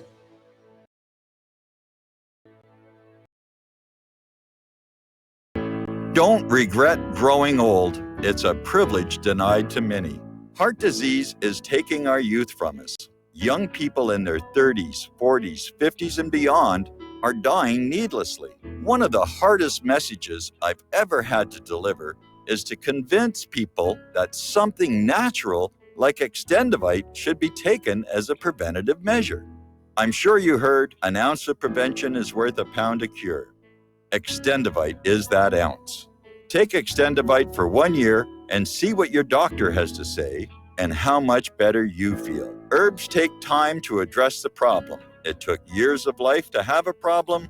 Give Extendivite 1 year to fix the problem. Don't wait until it's too late. Call 1-877-928-8822 or visit heartdrop.com or visit us on Amazon. Extend your life with Extendovite.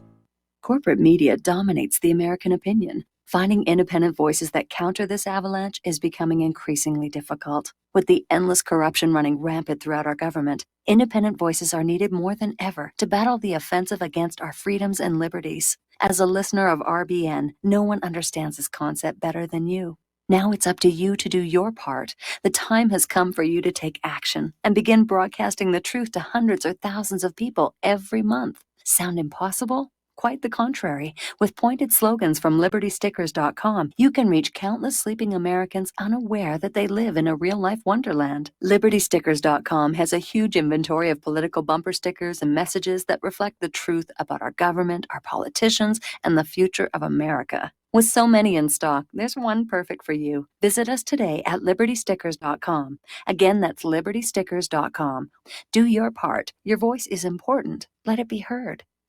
So, you love talk radio? Then you'll love TalkStreamLive.com. TalkStream Live is always on, 24/7, with the best streaming talk shows. Find your favorite talkers and discover some new ones. It's free, readily available online or on mobile with any smartphone or tablet. Finding your favorite talk shows all in one place has gotten a whole lot easier. Just go to TalkStreamLive.com. Be sure to download the free apps from Google Play or the iTunes App Store. Talk Right, the conservative app offered by TalkStream Live that caters exclusively to the conservative talk radio community. Here you'll see only talk shows and podcasts from the conservative right, all the big broadcast names and online digital shows in one place. Talk Right makes it easy to find all your favorite conservative talkers with all the upscale features you come to expect from TalkStream Live. Keep up with the fast-paced political world. Download Talk Right today from Google Play or the App Store. What this country is coming to, I sure would like to know. If they don't do something by and by, the rich will live and the poor will die. Doggone, the panic is on. Can't get no way, can't draw no pay. Unemployment getting worse. And aloha, America. Welcome back to our show. Here we're talking about firearms. We're talking about the acquisition and building of firearms and some of the subtleties of federal gun law regarding what you can and cannot do or can and cannot build. And so we're basically talking, what is a gun? And the legal definition of a gun under the law, it's the lower receiver. Before the commercial break, we were talking about it on an AR-15, the lower receiver, that's the part with the trigger and the serial number. And if you take that away, what is left is not considered legally a gun. It's just a bunch of spare parts. So the lower receiver is the gun. And it's basically a hunk of metal that is more than 80% finished towards being a working firearm. Up until that 80% point, it's still legally just a hunk of metal. So that's where the origin of the 80% lower comes from, where you have these cottage industries that are selling kits with all the parts to build an AR-15, except the lower receiver is not complete. It needs another 20% of machining. And I'm sort of familiar with this. I had a listener who actually sent me the parts for an AR-15, and I figured because of my prior experience building black powder guns that I could just whip this thing out. And unfortunately, I rather badly botched it. And so that never came to fruition. And I wound up giving the parts to a neighbor who really is into the guns and whatnot. And he used them all up. It's not as easy as you might think. And, you know, I had to buy a drill press and various other things. So if you're an enthusiast and you've got a lot of time on your hands and a lot of patience, and especially someplace indoors to work, which I did not have on Oahu, it's definitely worth trying, but it's not going to be as easy as you might think. All right, so anyway, we were talking before about this white supremacist group that was supposed to be staging an armed assault on the Capitol in Richmond, Virginia. And of course, there was no assault. And it turned out that this white supremacist group was actually being run by the FBI. And the FBI masterminded the actions of a group called The Base, which provided a pretext for the authoritarian actions of Democrats in the Virginia legislature. And Virginia Governor Northam invoked the fake threat of this white supremacist group to nullify the Second Amendment during yesterday's pro-Second Amendment rally in Richmond, underscoring how the treasonous FBI conspires with treasonous Democrats like Northam to both run the terror groups and then use the existence of those groups as justification to outlaw guns from law-abiding citizens.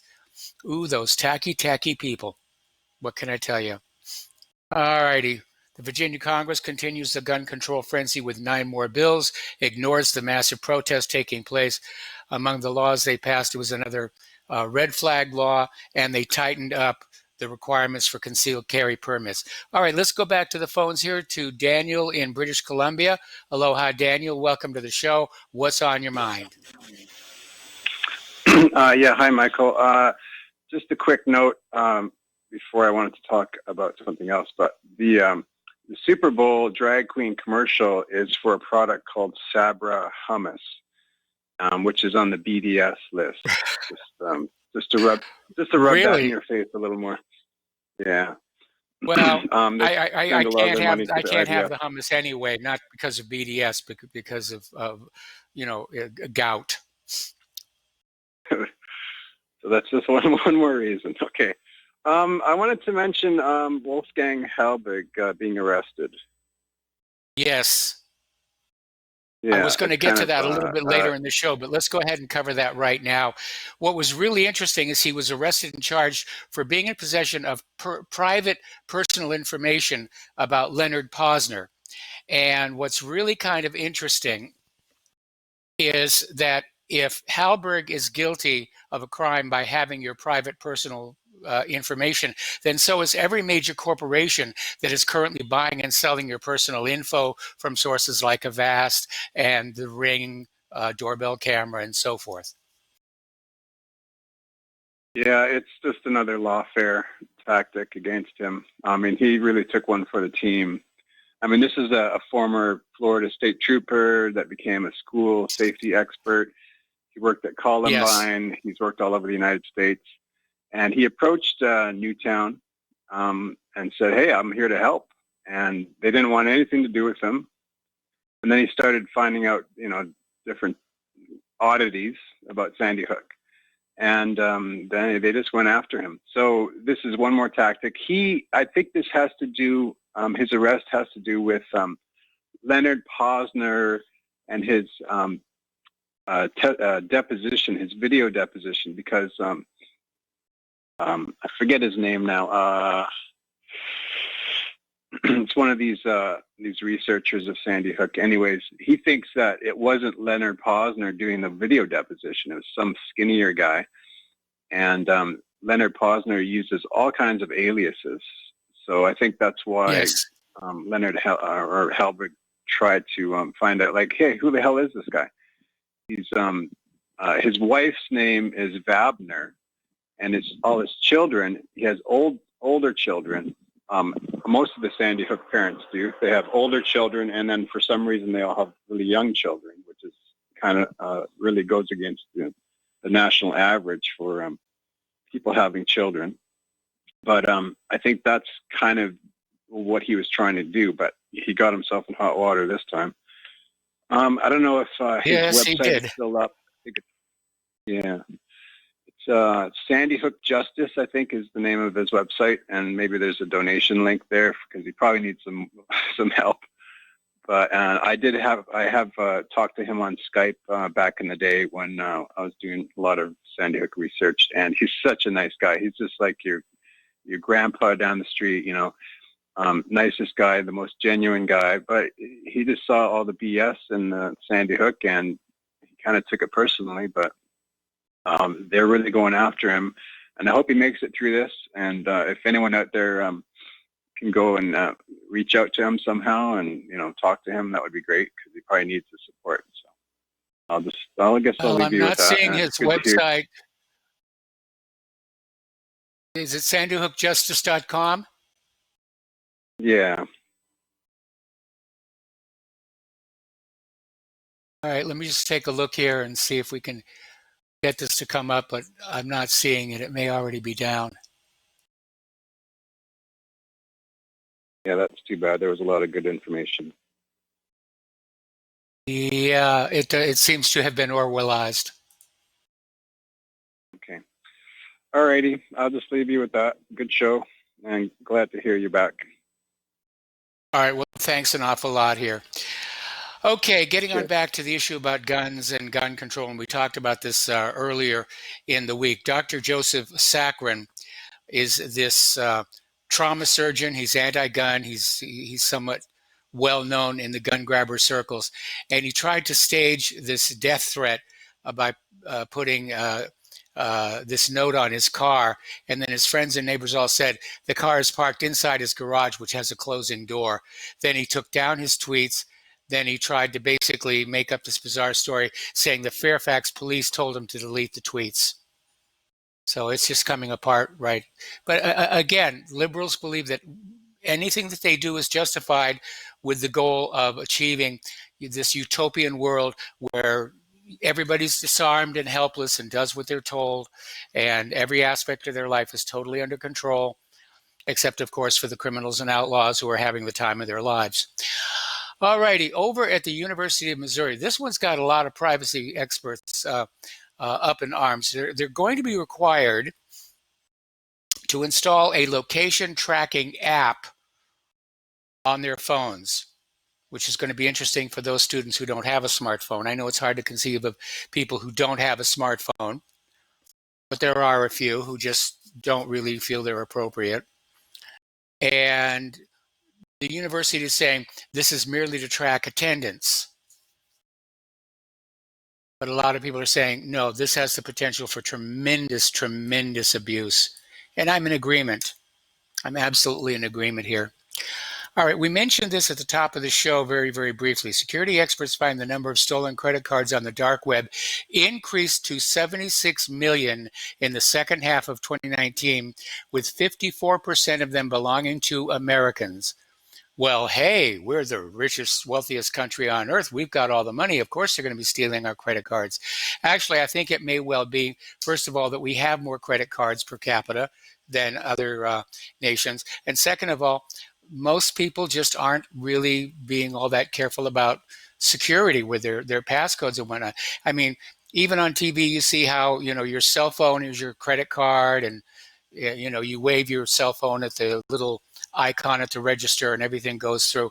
And it looks really good, and it looks really hip, and it looks like it would be really kind of easy and convenient, except that it is not secure. And that's where a lot of these things get stolen. Your phone gets broken into. They have the codes. They can clone a phone. They can go down to the hardware store and buy a whole new kitchen and put it on your bank account. So at this stage in my life, and maybe it's because I'm getting older, and same thing with my wife, we do not keep banking data on our smartphones or our iPads. They're on our home computers only. We don't even have the account set up for any kind of transferring. We just go on in and check the balance. That's it. Everything else we do with the bank, we do in person. Because they're nice people down there too. We can walk in and say hi and shoot the breeze with them for a little bit. All right, everybody's talking about the Ring doorbell and how it has started out, again, as an idea that sounded really, really good. A doorbell that would look at who was trying to come up to your door and do what they were going to do, and then finding out that it was wide open for exploitation, both by law enforcement and by criminals. And it turned out the Ring is a product that allows users and the police to surveil their neighbors. Ring is using it to surveil its customers. And an investigation by the Electronic Frontier Foundation of the Ring doorbell app for Android found it to be packed with third-party trackers sending out a plethora of customers' personally identifiable information. 4 main analytics and marketing companies were discovered to be receiving information such as the names, private IP addresses, mobile network carriers, persistent identifiers, and sensor data on the devices of paying customers. Well, by golly, I'm not going to get one of those. So, all righty. Avast has now been caught in this investigation by Motherboard and PC Magazine. Avast has 435 million users, has been using a subsidiary called JumpShot to sell user data to companies including Google, Microsoft, Home Depot, Pepsi, and more documents and leaked user data obtained in the investigation reveal that information collected by Avast on tens of millions of users, including details that most considered to be sensitive, such as your web browsing history. Some of that data is so granular that individual clicks can be derived. And apparently, let's see, what videos you watch on YouTube, and it tracks your visits to porn sites. Now, why JumpShot would think that that would be something that would be saleable, and more to the point, who's buying that information? You go to a porn site. That's what I'd like to know. All righty. So let's talk about human-caused global warming, and we actually did have a little snow flurries here in Indiana earlier today, but it is actually proving to be a very mild winter compared to other years, so we'll see what happens here. I'm not going to get the skis out yet. get the skis out. But Congress has now funded a new geoengineering plan to spray particles in the sky to cool Earth. What could possibly go wrong?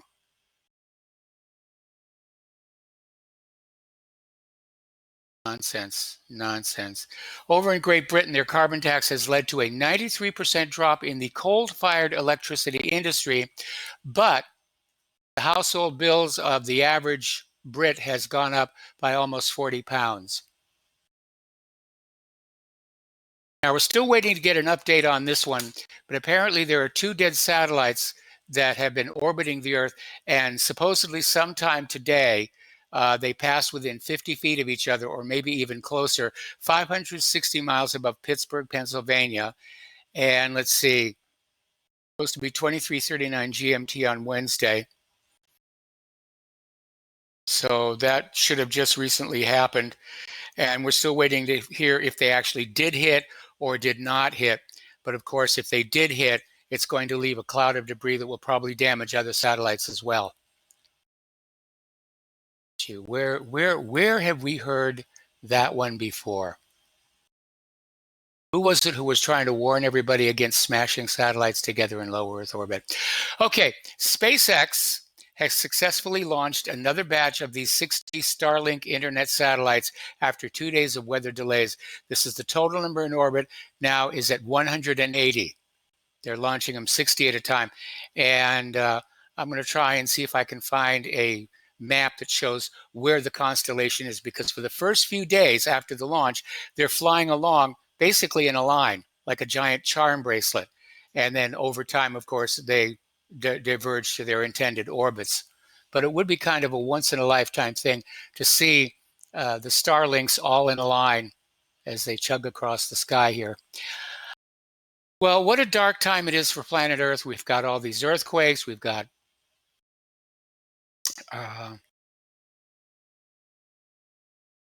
oil spills, got war, famine. And to add on top of that, apparently there is a major locust plague building in Africa.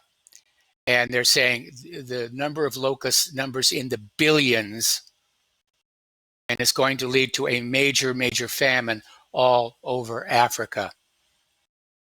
So somebody doesn't really like us very much up there.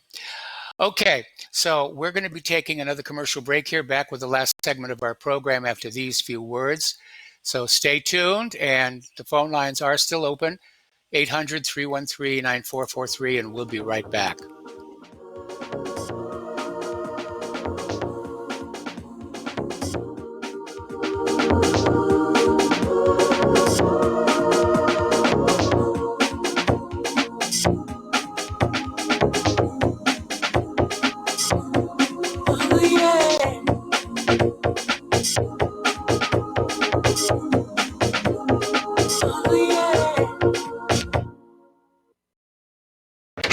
Hey, honey, I'm home. I grabbed the newspaper on the way home. Look at all the news today. The newspaper? Don't you know that all you're going to get in the newspaper is propaganda, twisted news, and false information? Honey, this is a national newspaper. It has to be true. Ha! For some reason, a majority of the population believe anything the mainstream media tells them. The newspaper does not give out the important attention on what's happening to this country and news that affects our daily lives. Say, does that newspaper mention anything about the North American Union? No, not that I can see. I didn't think so. You need to go to www.newswithviews.com, where truth is more important than political correctness. That's www.newswithviews.com. Hey, don't throw that away. We can use that in the birdcage. Okay, move over. Let me start reading newswithviews.com. The truth? Read all about it at newswithviews.com. Newswithviews.com, where reality shatters illusion. Without the right accessories, any guy can be off the mark. Whether you've invested thousands in your arsenal or you own a single trusted firearm, a visit to AROutfitting.com is in order. It's one of the finest online selections of tactical optics and AR parts and add-ons, like EOTech, quick target acquisition with no peripheral loss. Browse the full range of Nikon scopes and binoculars. AROutfitting.com can illuminate your world with Streamlight gun-mounted lights from keychain to large handhelds, up to 1,100 lumens. Find some stability with Battenfield Tactical Bipods. Airoutfitting.com has CMMG gun parts, barrels, assemblies, handguards, part kits, and more. Plus mag-full clips and magazines. I know I've got you excited, so take a breath. Head to Airoutfitting.com. The site's super easy to navigate and features a ton of technical info, including links to manuals. We also welcome vendor and manufacturer inquiries. Remember, if you don't see it, we can get it at Airoutfitting.com. Tired of being lied to by mass media? It's growing more and more apparent today that news is received less and less through standard media outlets. Even with a growing audience every day, RBN is beginning to direct more efforts into social media. Social media and the use of the internet is fast becoming the primary source of people for news, regardless of demographic. RBN has set out to provide some of the best news on the internet through republicbroadcasting.org, and also has begun to use the tools to our advantage by way of social media. Republic Broadcasting is now operating a Facebook page to function as yet another avenue to have our collective voice reach new audiences across not only America, but across the globe as well. The Facebook page features not only news, but also an RBN player to listen to our broadcasts. Get involved by visiting facebook.com/Republic Broadcasting and liking our page and share it with your friends and family, because you can handle the truth. We will not go down in the night without a fight. You can burn up our mosques and our homes and our schools, but our spirit will never die. We will not go down in Gaza tonight. Women and children alike. And aloha, America. Welcome back to our show here. We've got a caller on the line, Kevin in West Virginia. Aloha. Welcome to the show. What's on your mind? Hello, sir. I hope you're having a great day. I just had a comment, and I hope people just pay attention. And my comment was, be prepared and don't be scared. Just be prepared and don't be scared. I mean, I think if you follow that, or if everybody follows that, you know, there's nothing wrong with being prepared in case. But, you know, we live in some pretty crazy times. We really do, but if you're prepared, there's no reason to be scared. The only reason to be scared is if you're not prepared for what you think might be coming out there. Exactly. But that's all I had. I just wanted to impart that. I heard that, and I thought it was pretty catchy and actually right on point, and I just wanted to share it with everyone else. Well, I appreciate it. Thank you very much. You have a great day. All right, same to you. We're going to let you go. The phone lines are now open. We're almost to the end of the program here. Yesterday, we had somebody call on in who was telling us that coronavirus would basically be dead 4 minutes after it left the shelter of its host body. There's a contradictory article coming from the National Institute of Health, and basically saying that it can, in fact, be aerosolized inside tiny drops of saliva. It can literally be shaded under dust or rain. And it says that in point of fact, the coronavirus could survive outside the human body for as long as 28 days, which is kind of weird because there was this movie of the same exact title dealing with a biological plague, 28 days. My goodness. Scary times indeed. Scary times indeed. All righty. People are saying now that transcripts released last night prove Adam Schiff lied. Ooh, imagine my surprise. So we're going to continue with the Senate trial of Donald J. Trump. And it's still the question and answer phase. Then they're probably going to go on and have this tooth and nail fight over witnesses. I'd like to see Bolton up there under oath. Thing is, he'll lie under oath. Got nothing to be afraid of. That's a big problem. If you lie under oath, you're going to go to jail. If these ultra elites lie under oath, nothing happens to them. Look at all the times we caught, well, for example, Hillary Clinton lying. Nothing ever happened. This is not the America I thought I lived in. It's not the America I was taught I lived in. Not the America that I thought I lived in when I was younger. And yes, there's always been a certain degree of corruption going on, but never, ever like this, never as crazy as this. So a reminder for those of you so disposed, start thinking about writing your own articles and doing your own podcasts. And Rivero's Rangers need to start reaching out more and more. All right, there's the music. Time for us to end this show. Stay tuned for John Stadmiller. I'm sure he's got lots and lots to share with you. We'll be back tomorrow, same RBN time, same RBN channel here. Meanwhile, please spread the word of RBN and whatreallyhappened.com. Please donate. We need all the help that we can get right now. And we'll talk to you tomorrow. Aloha, America.